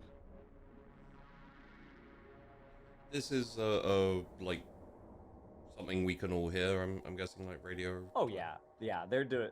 Samson is doing it pretty open. He looks towards the dispatchers and says, "Which one of you is medical?" I'm medical, sir. Okay, can you, Robert Scott. Mr. Scott? Can you take a seat and do your job? Yes, Get sir. us medical. Yes, sir. I'll get right on it. See where they're at, and I go to the thing. Headset on. All right. You begin to essentially locate through the monitors where medical is, and they're currently on the other side of town. And you know, like a US 158 goes straight through the middle of the town, Mm. but it looks like these people have circled back to the Wright Brothers National Museum, and you get them on the line. And through the crackle and distortion, they say, "Hey, we haven't heard from you guys. Is everybody all right over there?" Not exactly, no, but we are doing our best to keep the situation under control. The majority of the emergency services, the sheriff, the fire chief, are headed to our location to regroup. Um, I would advise if you seem to be having any problems, it'd probably be best for you to head over this way too. Okay, well, we just had someone to pick up. We were circling around trying to find your supervisor, Mr. Grant. Mm-hmm. We didn't find him. We did find this fisherman that waved us down. All right. Would it be all right if we brought him too? He's in the back right now. Yeah, we have had civilians come in here too, so I think that should be fine. We probably have the room. Okay. All right. Well, we're on our way in that case. Could you also...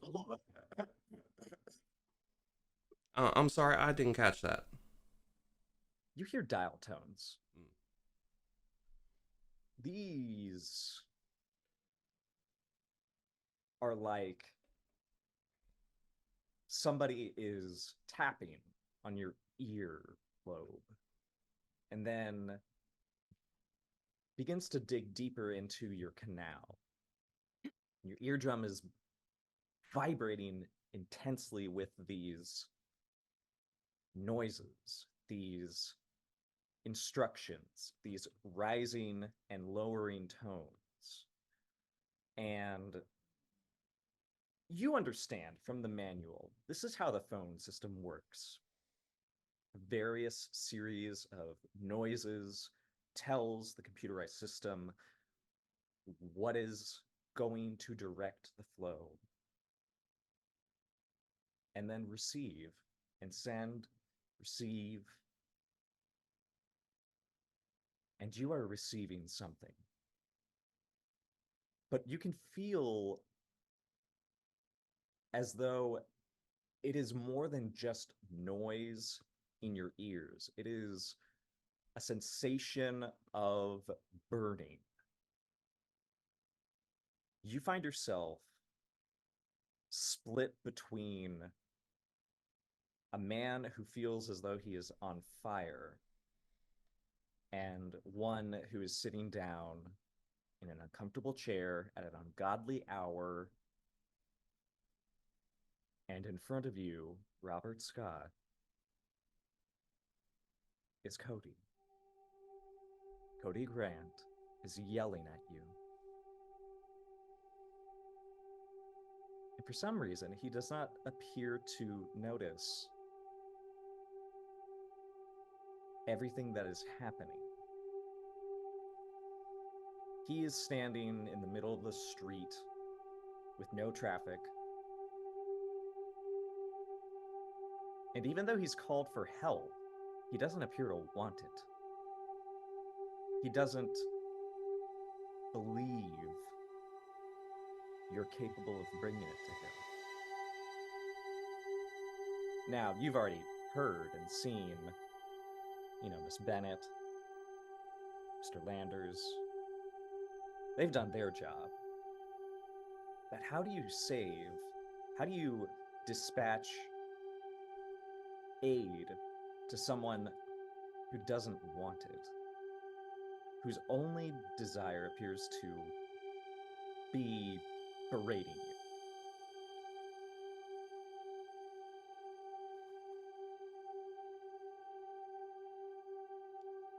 What is he shouting about? Just kind of like a vague idea of the berating. He's making fun of you for walking all the way out here instead of bringing a car or something like that. A bike even. A skateboard.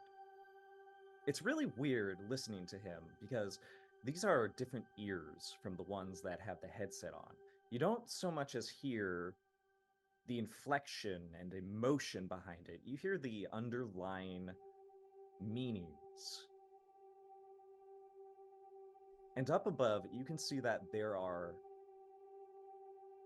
a swarm of pustules ready to burst from the sky and reach down. But for some reason, they're reluctant.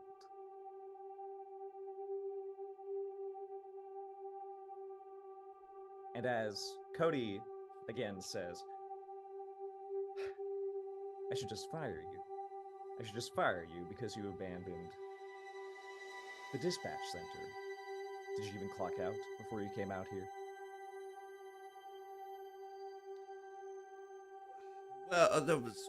I'm assuming I'm able to control and speak to a degree. Yes. Well, sir, now that is an interesting question. Technically speaking, I have not abandoned the center.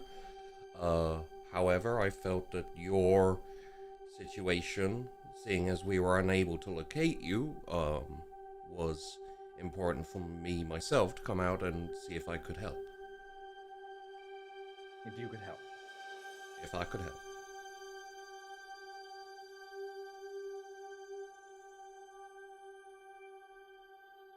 When they first brought this idea to me about setting up a telephone center where you could call, somebody would respond, that really didn't fulfill any sort of cost benefit. It's the good of someone calling in, telling you their problem, their emergency, and then you just have to wait and pray that they send someone who can actually do something, that a physical person can be there to fix whatever is ruining your day. Hmm.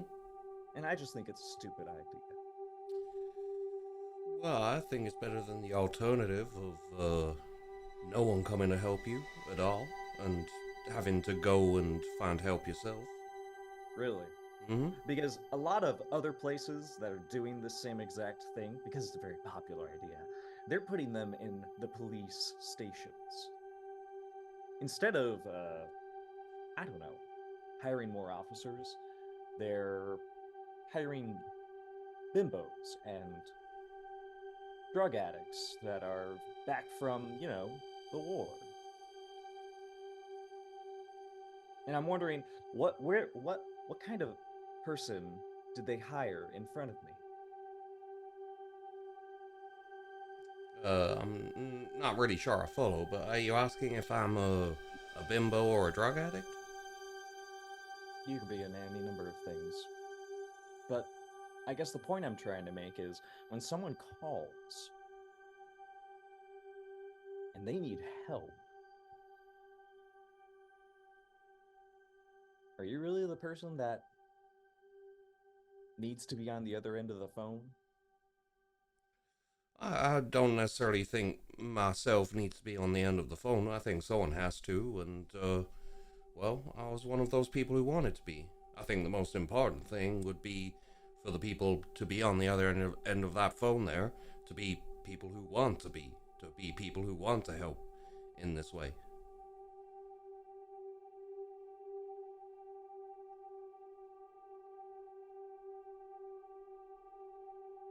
I was just thinking of just walking. Just keep walking down the road. That is not a terrible idea, I would say. If you can find your way out of town for the moment, I think that would be the best scenario for you right now. You could see that there's something deeper inside this man that is disturbed. There is nothing physical tearing at his body, but it is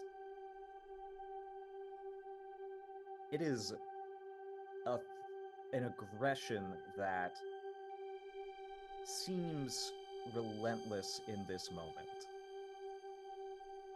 Purely argumentative for the sake of having someone there to pour these thoughts to.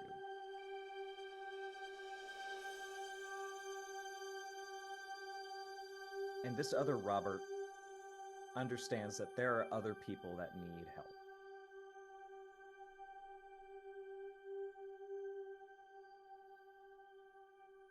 And that's interesting. This is the other Robert. You begin to recall this other Robert had a plan. And although he couldn't abandon someone that needed help, even someone who didn't want it, there are things that need to be done elsewhere. And now there is another Robert that is very near the places where things need to be done. And at this point, you begin to lose the sense of which Robert is driving which Robert. Angela, your light comes on while everyone is talking and also trying to get the ambulance and the people who have boarded their vehicle. The sheriff is en route, but at the moment, your light, your switchboard is begging you to answer. Angela's so happy. I'm so happy I can do this. I can answer the phone. So I pick up the phone and I say, "Hello, this is Coastal Dispatch. Where are you calling from, please, sir? Or ma'am?" Oh, it's a ma'am. Can you hear me? Yes, yes. Are you all right? Where are you, ma'am? Oh, hi. Angela, right? Miss Jones? Yeah, wait, I didn't tell you my name. Oh, that's all right. Don't worry about it. Hi.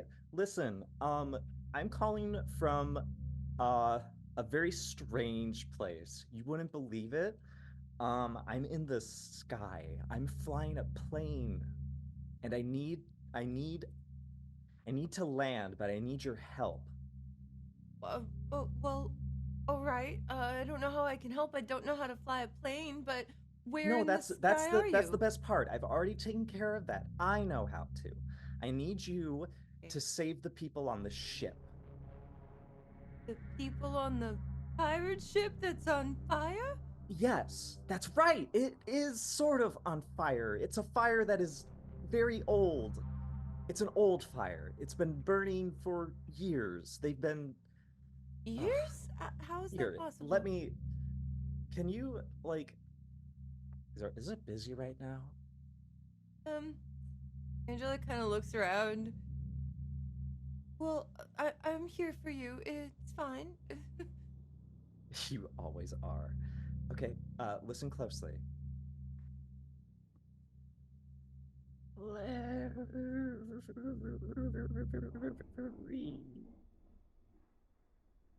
The dial tone is rapid, it is fast, it is brutal, and it almost appears to batter you with each increase. And you can see out of the corner of your eye, the eye that is still belonging to Angela Jones, that your coworker Robert is also struggling with his bulging, wide, red gaze. You see that in this other portion of yourself, you are flying a museum piece. Something that you have grown up wondering, I wonder what that looked like before it crashed. Oh my, I Right? think I'm piloting this airplane. How would I have learned to fly an airplane? I learned to Angela, fly an airplane. you are learning how to fly an airplane. And you see below you, you are approaching the ship that is on fire. And you recognize the ship because you're a local. You know that there are countless legends of shipwrecks and the old times where, bootleggers use these waters. But there was also before that. It was why the life saving station was made, because of the shipwrecks of very high grade cargo. Above you are several ribbons of light that have coalesced. And as one of you hears all of the commotion as Floor Bennett pilots Jane to help increase the distance for the sheriff to get inside, and Jimmy Landers as he tries to, well, recover, you see there are people on the ship and they are screaming and they are crying and they are tearing at their chests in agony and despair because their ship is sinking and it is on fire. And your other mind understands something very awful. In this moment in time, under the witness that is the sky, they called out for help because they were all going to drown.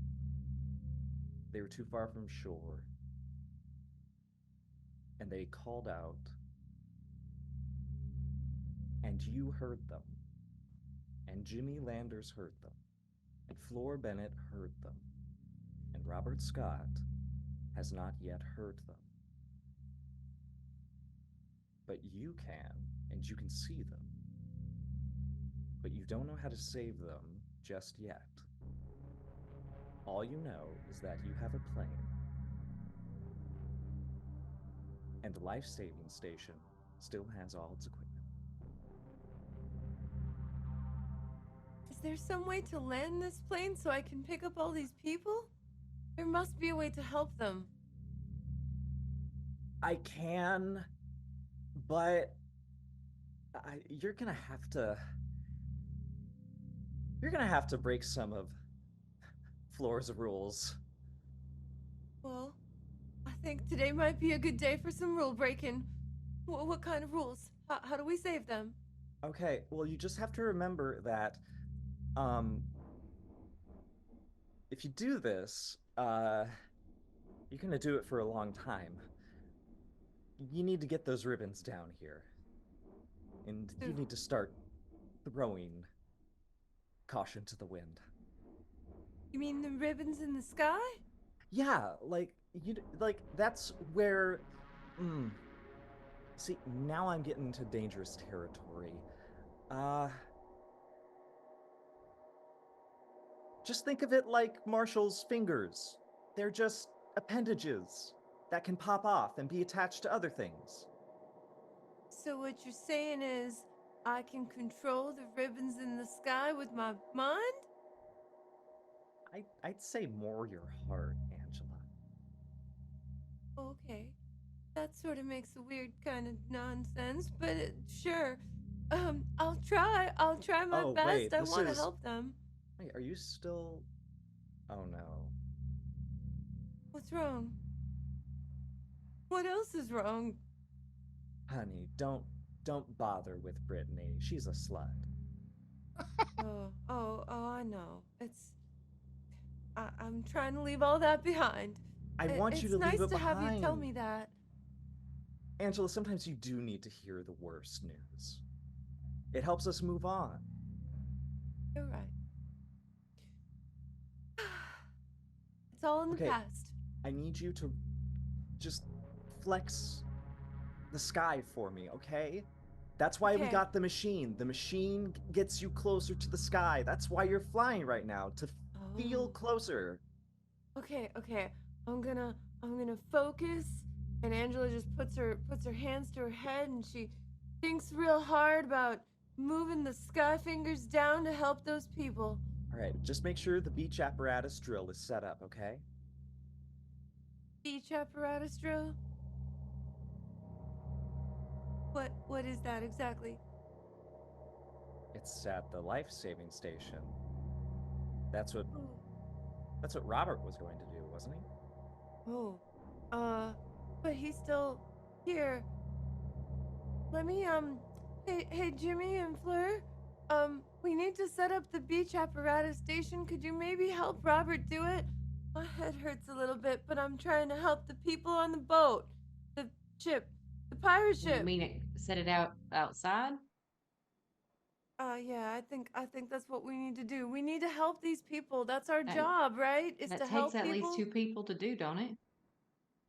I think so, but I have to stay here and control the sky finger things, and I'm also flying an airplane. There's a lot going on in my little head right now. I'm sorry. Yeah, let's go with it. Angela, don't apologize. How are we going to go out there under these skies? That's not the best of ideas right now.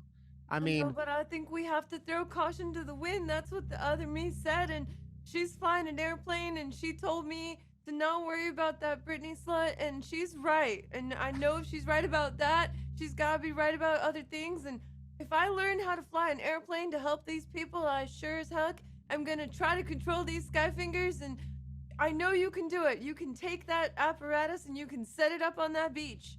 I believe in you too. Maybe you can get Robert to help you. Convince him.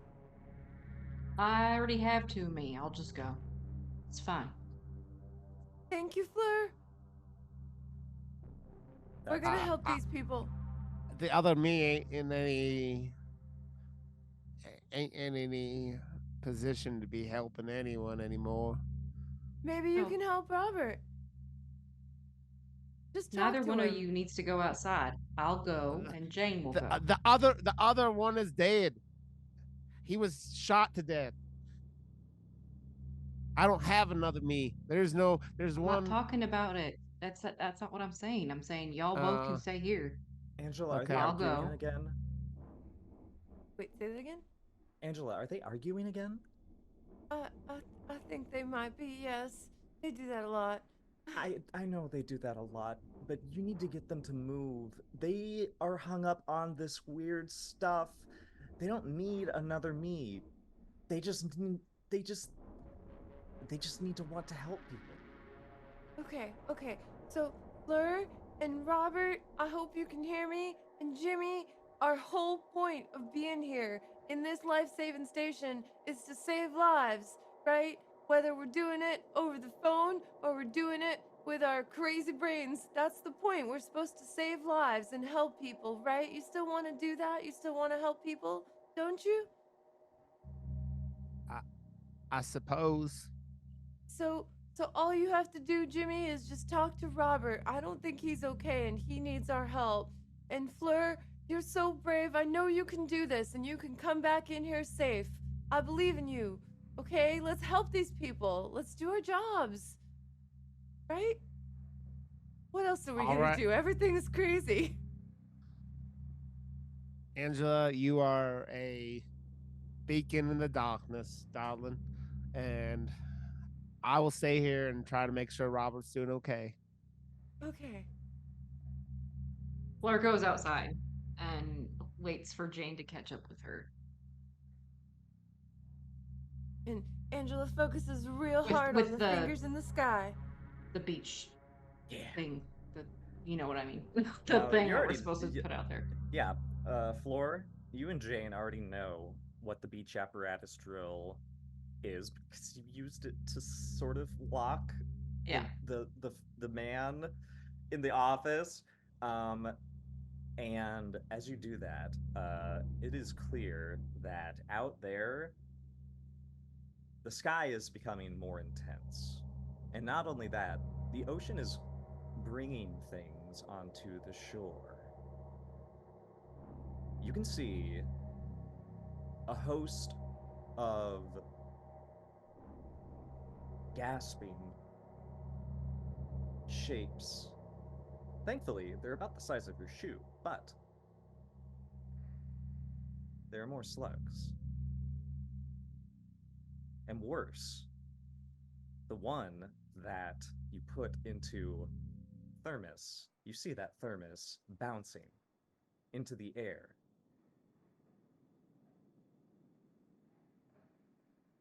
Each wave brings with it about 30.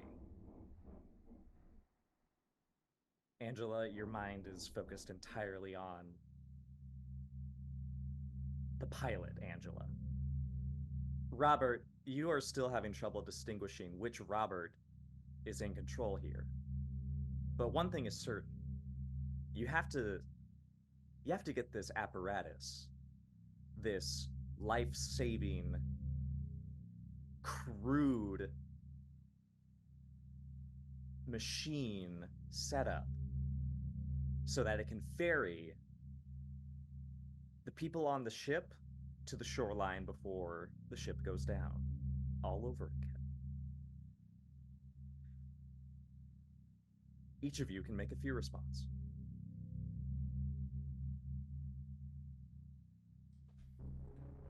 Yes. We're doing business things, so we're fighting for this. You have to Alright. set up the apparatus. You Mhm. have to do that without being overcome by whatever good intentions these slugs may have or may not. Mm-hmm. And there needs to be an effort out in the ocean to guide the sky to do what it is obsessed with doing.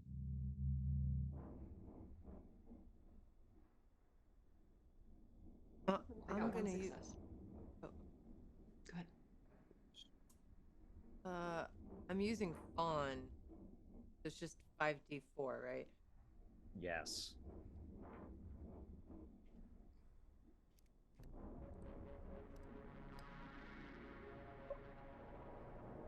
Okay. In this moment, you can see outside the window. Floor, you and Jane drag out the various pieces of equipment. You set them up. It is quite literally a laundry line that sends a bucket out to people who need to not drown. You set that up, and almost immediately, Jane is basically forced to leave you to it as she boots one of the slug beasts away. Angela.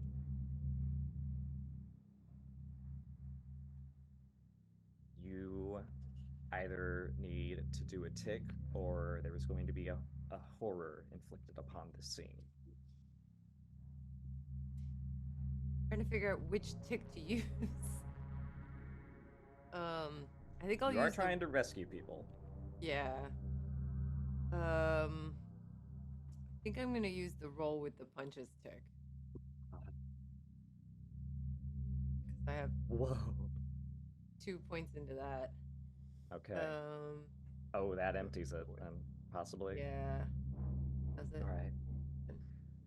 So you're able to reach out and feel the sky open up above you. What did Rod roll? I rolled 2 4s. I rolled fear. Again, Fear. it's Oh, you mean flee? Right. a flee. That's what I meant. Yeah, sorry. Oh my gosh. I meant okay. flee. So yeah, it was again. I think all this stuff is like just that fighting that urge to run away is like he's been in these situations where he's like shit's been, so he's kind of used to like just staying in the situation of the fear. So that's why I picked flee. So yeah. Are you fleeing physically? No, he's trying to prevent himself from fleeing mentally after witnessing his own death. Like it's the like trying to not like just be cycled into this world of doom because he saw this thing that's just like nobody should see their own death and experience their own death and still be alive. And yeah.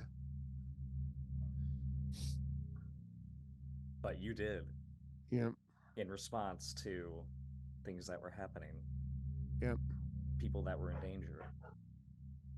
Yep. What is Robert doing? So Robert,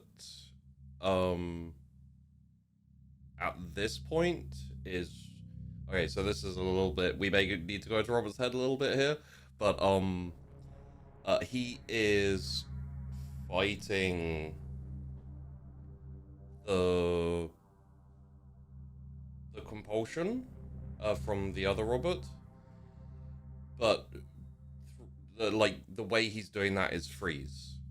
So basically trying to numb out the impulse, the compulsion. Essentially, the thought process behind this is like the compulsion is to help people who are not like part of reality, if that makes sense. You know, like there are people that need to be helped, but not necessarily these people. They're not necessarily. They don't feel a mixture of important or real, or possibly even they feel like more of a threat than a. If that makes sense. It does. Robert feels as though these people on the ship or in the not the radio station, the dispatch station. In the ship, yeah. They feel like part of the terror or the fear that's been affecting everyone. Part of the leeches, weird balloon things. They've all come together. Like there are people that have needed help, but those those people are the people on the end of the phone, not the people. Not the, let's call it, entities outside on the ship, or etc. So the with this freeze, Hmm. you will essentially be able to create a bulwark.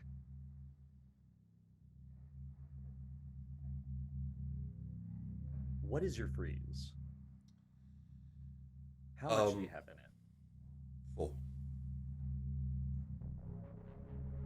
But I would say, in the interest of being fair, I am happy to also go with fight, because technically it is also fighting against it. The threat that these people have on the town of Kill Devil Hills is apparent. They are... To stop them, Angela does need to do her thing. But you also need to protect the people that are here.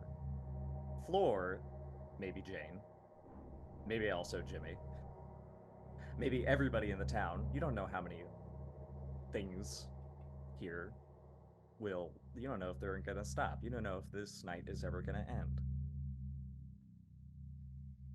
If you want to roll your fight, you certainly can.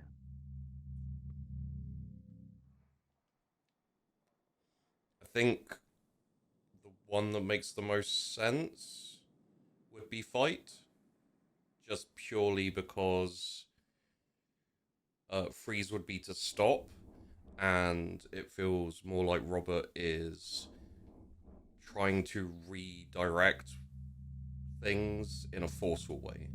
Like he wants to get back on the phones and help people there. That's where his... It's the difference between understanding a problem and doing something about it. Yeah.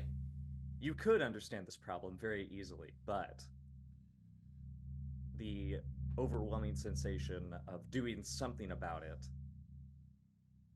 is winning over at this time. The conversation with Cody re-solidified his notion of, I signed up to help people, these people, for this purpose, not like just anyone, like yeah. So I'll roll my fight. The people who call you. Yes.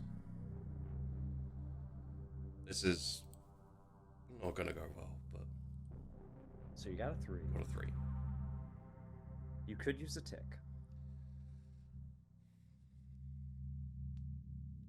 Confer with manual?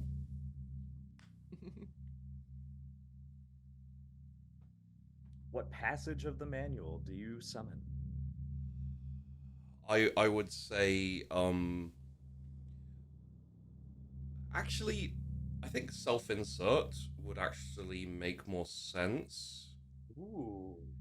Like, how would I feel if I was out there calling in and there was no one to answer the phones?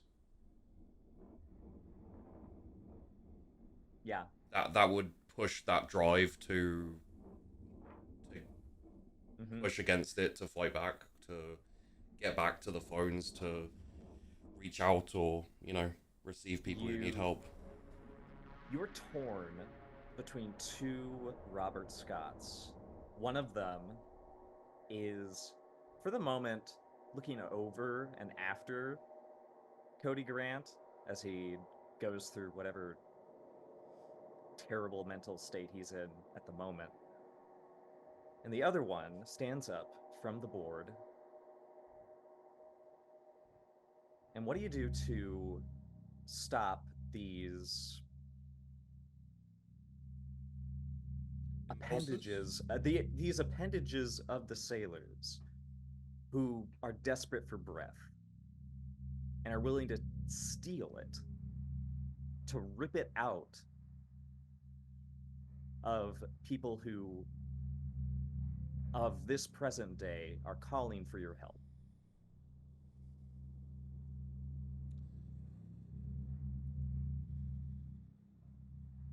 Because Floor, both of her, one attached to one of these ribbons, is she has the apparatus set up, but it's very unlikely that she'll be able to retreat. Floor, there is a way to escape. It's just the same escape for both of you. You can be reeled back in, you understand. At least Jane does.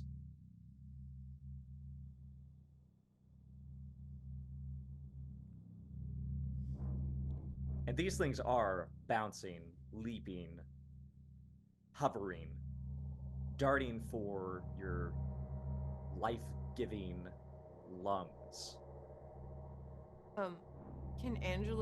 Is Angela aware of this? Still be inside, right? One of you is. Oh. So wouldn't both of us be at this point? Yes. If one of you is, then so is the other. Right. So did Fleur already set up the apparatus? It is set up. Can I focus real hard and like reel them back in? You can. Because you are so high up, you can see that every time one of these little holes opens up in the sky, it is a tear in not just the sky, but everything in between. The music of the universe is not touch. It is not the matter. It is the reaction. It is the vibration of the things so close together that are bringing your needs, wants, and desires to life in a most disturbing shape.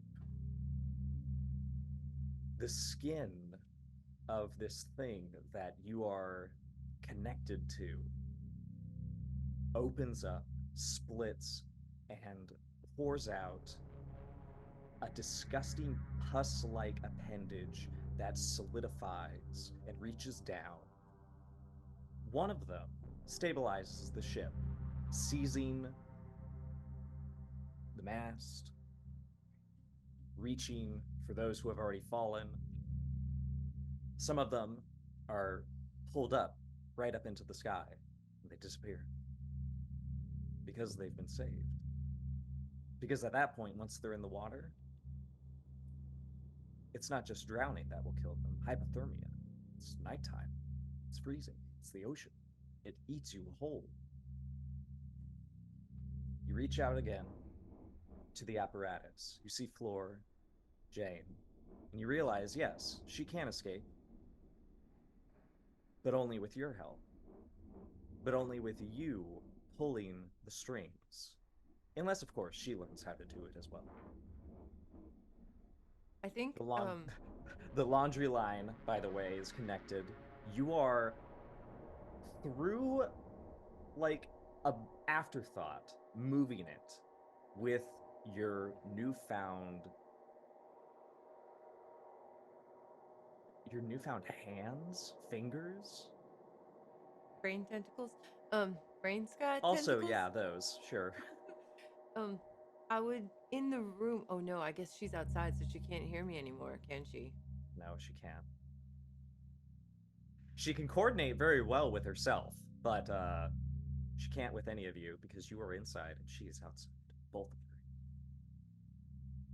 you. I'm gonna just hope that she trusts me, because I told her I was controlling the tentacles in the sky. So I'm gonna reach one of them out and try to yank her back to safety. Yank both her and Jane. All right. Hopefully she lets me. Jane, unless you want Jane to resist, is going to be wrenched up into the sky.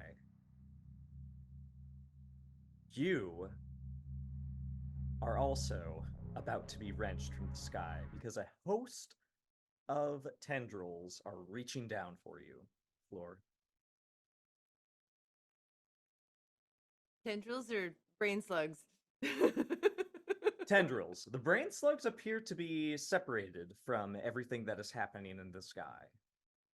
You don't sense them. You're revolted by them. You're revolted? You have revulsion towards them. Oh man, I'm trying to think of what Fleur would. You're still Jane as well. Right. Jane has more connection and experience to these than you do. So it's a matter of, does Jane feel the same way about these that Angela does? Or does she also have suspicions that Floor would have? Because they are life-saving. Jane would be dead if it weren't for these things. Right, they are life-saving in that way, but they're also technically the only reason that she's remaining alive, which means that she's permanently attached to them. Which doesn't seem a lot like free will. So I'm not sure. This is a tough. I feel like I need to just. I'll probably do like. Oh, you want to roll? Like a coin flip or something. I don't know how would like. I just want to let the natural fear respond because she is a fighter, but she's also got freeze, right, and fawn, a little bit of that too. So I'm just what her instinct would give her in that It's moment. almost the way Jane sends this sensation to you is that this is sort of like this is like a training course. She sends the idea that this has happened before in many shapes.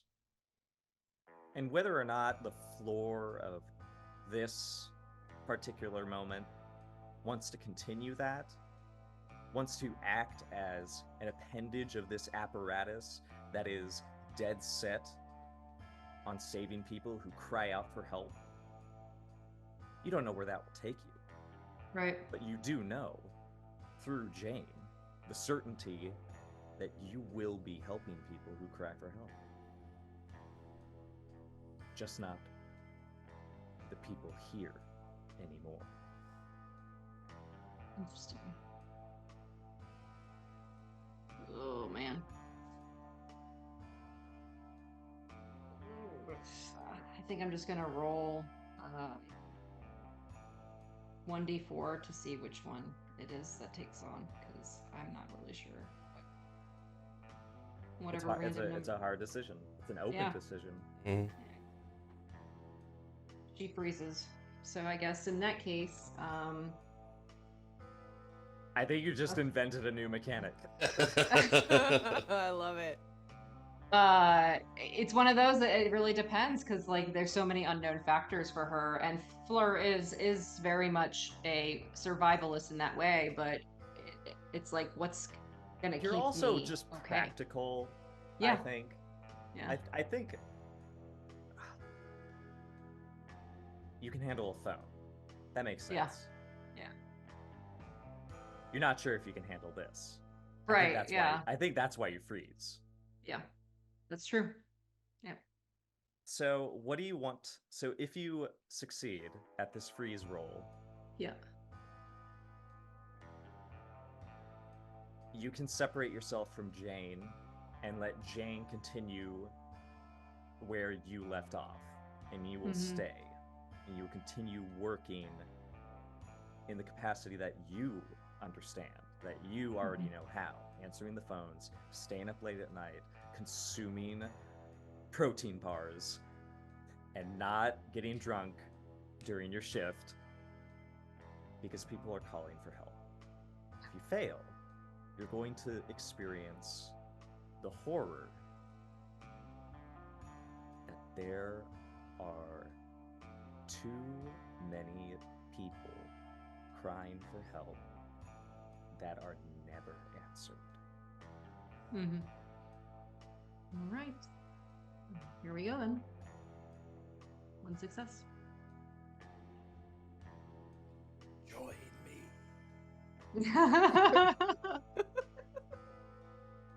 Yeah. And that's the divergence between Jane and the Bennett of this era. Mm-hmm.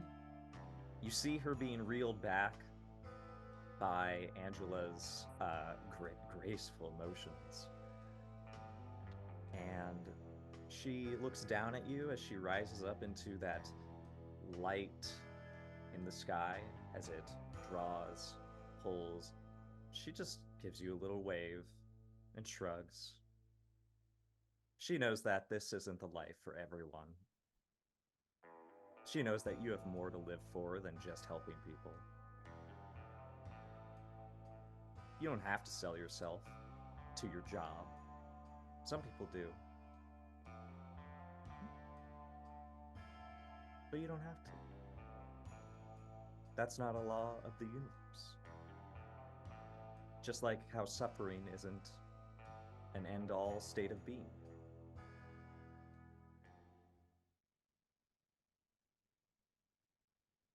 Jimmy, this offer is given to you as well. Because you have been severed to your other self, you can feel the pull of the outside and of the noise that is still playing in your head, the dial tone. Jimmy wants peace and quiet. Jimmy doesn't want the he's like, I've seen enough shit and gone through enough shit, so he's gonna turn that noise off. He's going to ignore it and not like be pulled back into that. He's just like, I've given up years of my life and I'm not going to do that for something he's not even sure what he's fighting for. So yeah, he's disconnecting that and turning that off. Yeah, like a phone jack. You not only rip out the plug, you rip out the entire portion of that piece that connects you to the wider universe that is opened up above Kill Devil Hills. Yep. And it goes quiet. Because goddamn, you've already sacrificed enough.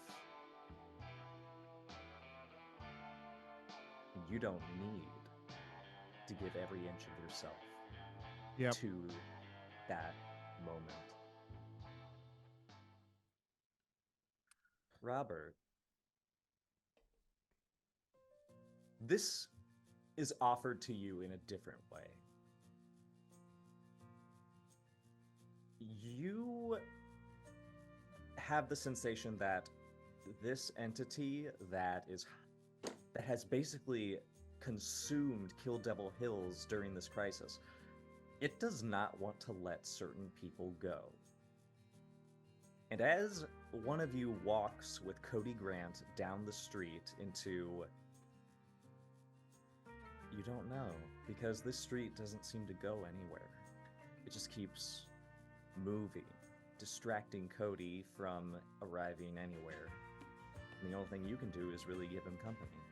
And meanwhile, there's another one of you peering out the window and watching Jane go into the sky and seeing Angela in her seat doing her mind powers. And you get the sense, if you were to walk outside, you could find that street, but unlike Cody, it would go somewhere. Somewhere where people are calling for help in languages that you don't know yet, and voices that defy the human range of hearing.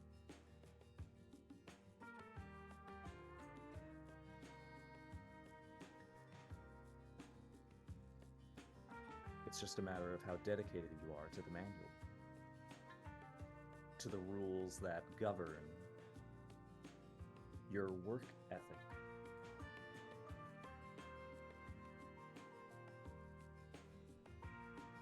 Yeah, okay. Robert stands up, looks at Angela, who seems a bit preoccupied, looks at Jimmy, who probably looks fairly distraught, and, you know, I have to go.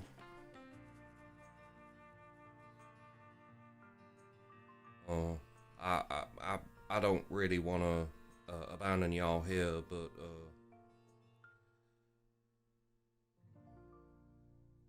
I missed an opportunity to help before, and I can't do it again.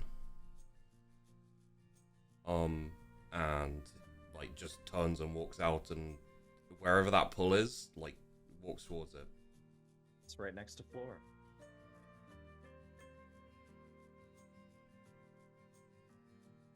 Angela, there's someone who needs to be saved.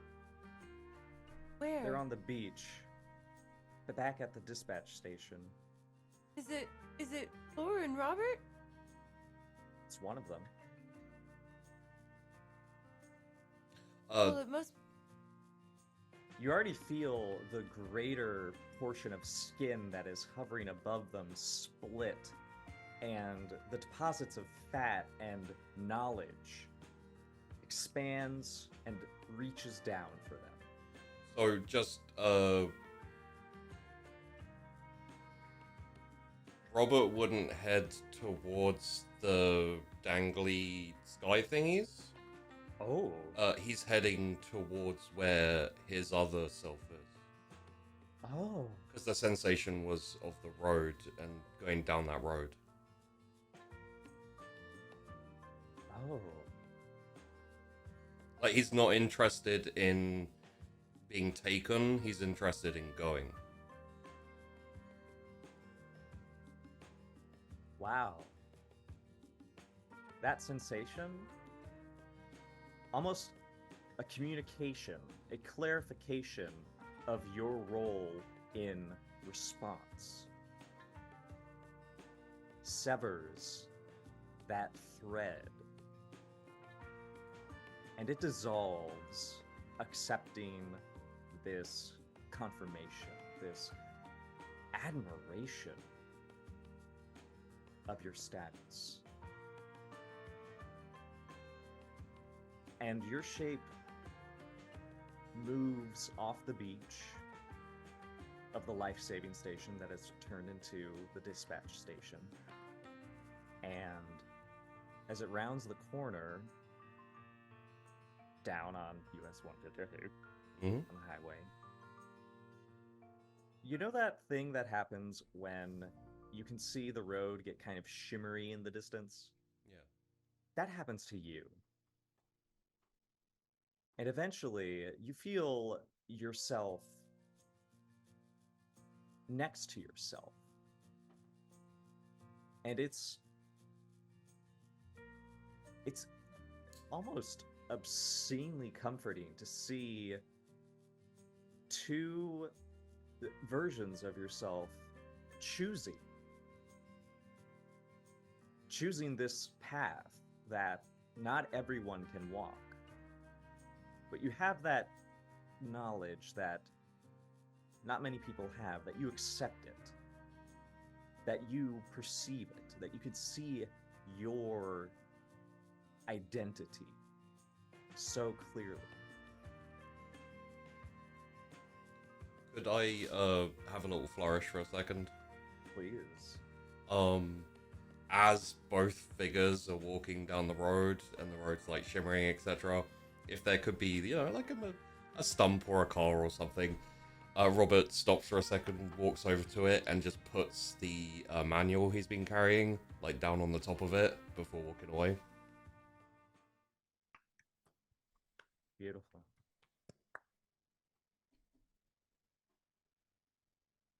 Angela.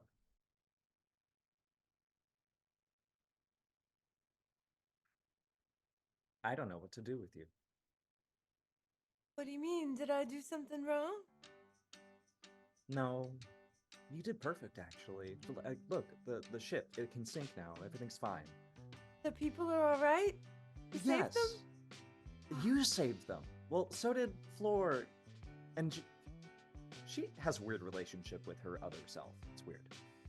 Well, you know, she's a little weird, but she's a really good person. That's what I love about us. We're really good people, and we recognize other good people, and we just want everybody to be good and weird, and... Of course. I mean, do you want to do that forever, though? Well, why not? People are great, and I got this job. The whole point was to help people, and if I can help people forever, why on earth would I say no? Well, because you can't always help people. I know. Sometimes you help people too late, or the wrong type of person you send to help them doesn't do what you told them to do.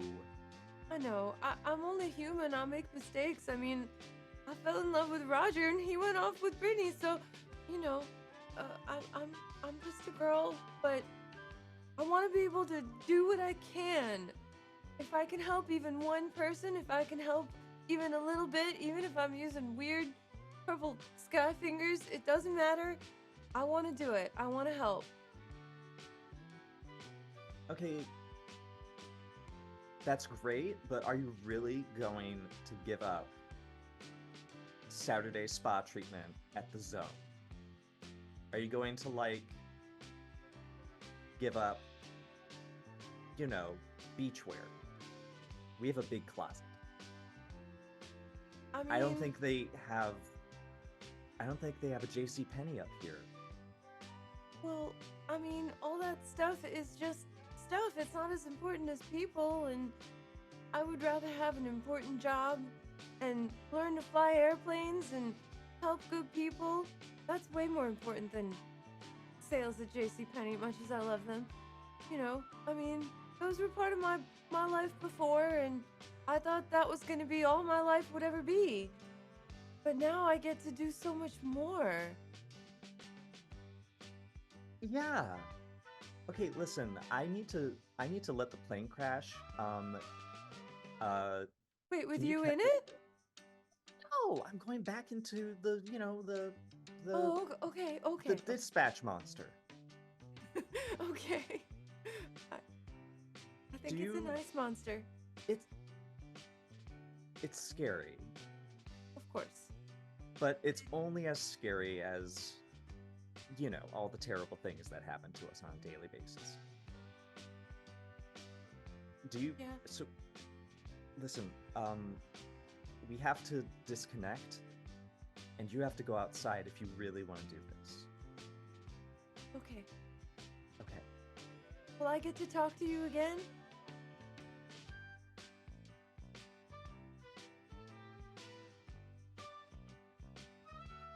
It's okay if you can't tell me.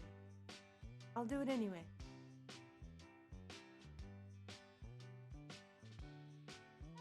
I'm really happy that you're here. Not, you know, like, here as in, like, inside the monster, but, like, here in the world. I'm super happy that you're here in the world too. That's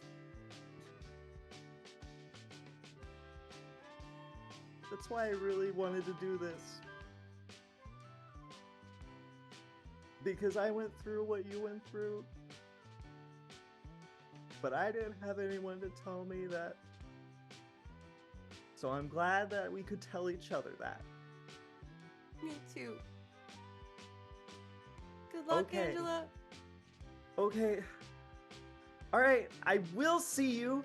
You just, like, raise your arms up and let it, like, you know, like, you're picking up a puppy, okay?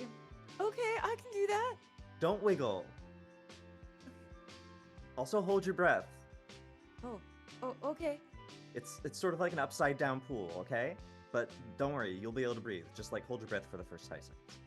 Okay. Okay. Thank you. But you take off your headphones, you rush outside. I run outside. I throw my hands up.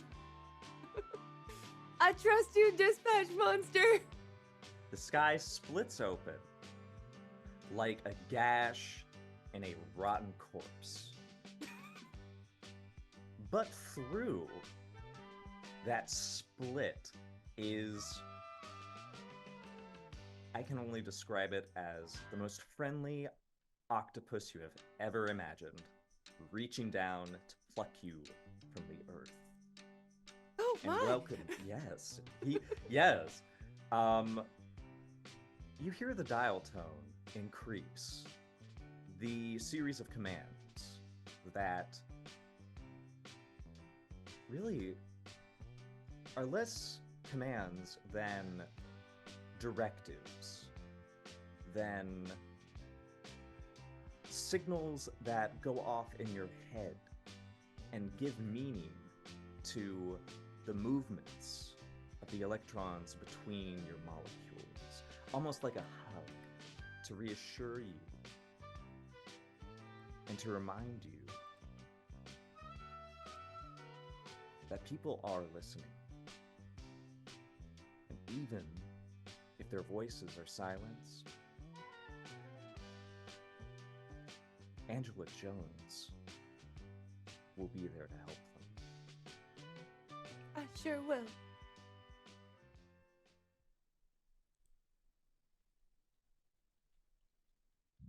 The light on your switchboard flicks on the moment you enter whatever the dispatch monster is. Somewhere out on the horizon is a ship of the Coast Guard and a woman named Nadine tapping her foot, saying, they really need to get some waiting music on these calls.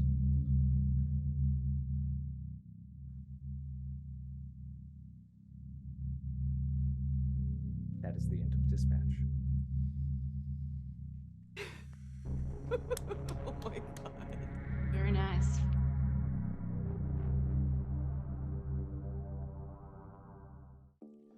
Thank you very much for watching. You can find links to the cast in the description below the video. Please do consider checking them out when you have a moment. As always, a massive thanks to our patrons, currently on screen now, who are instrumental in keeping the shows coming and continue to astound me with your support.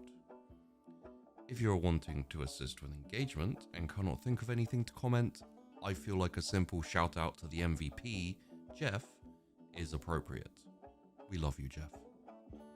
For now though, last call has arrived and closing time is here. You are welcome back anytime you desire. Always feel free to wander in.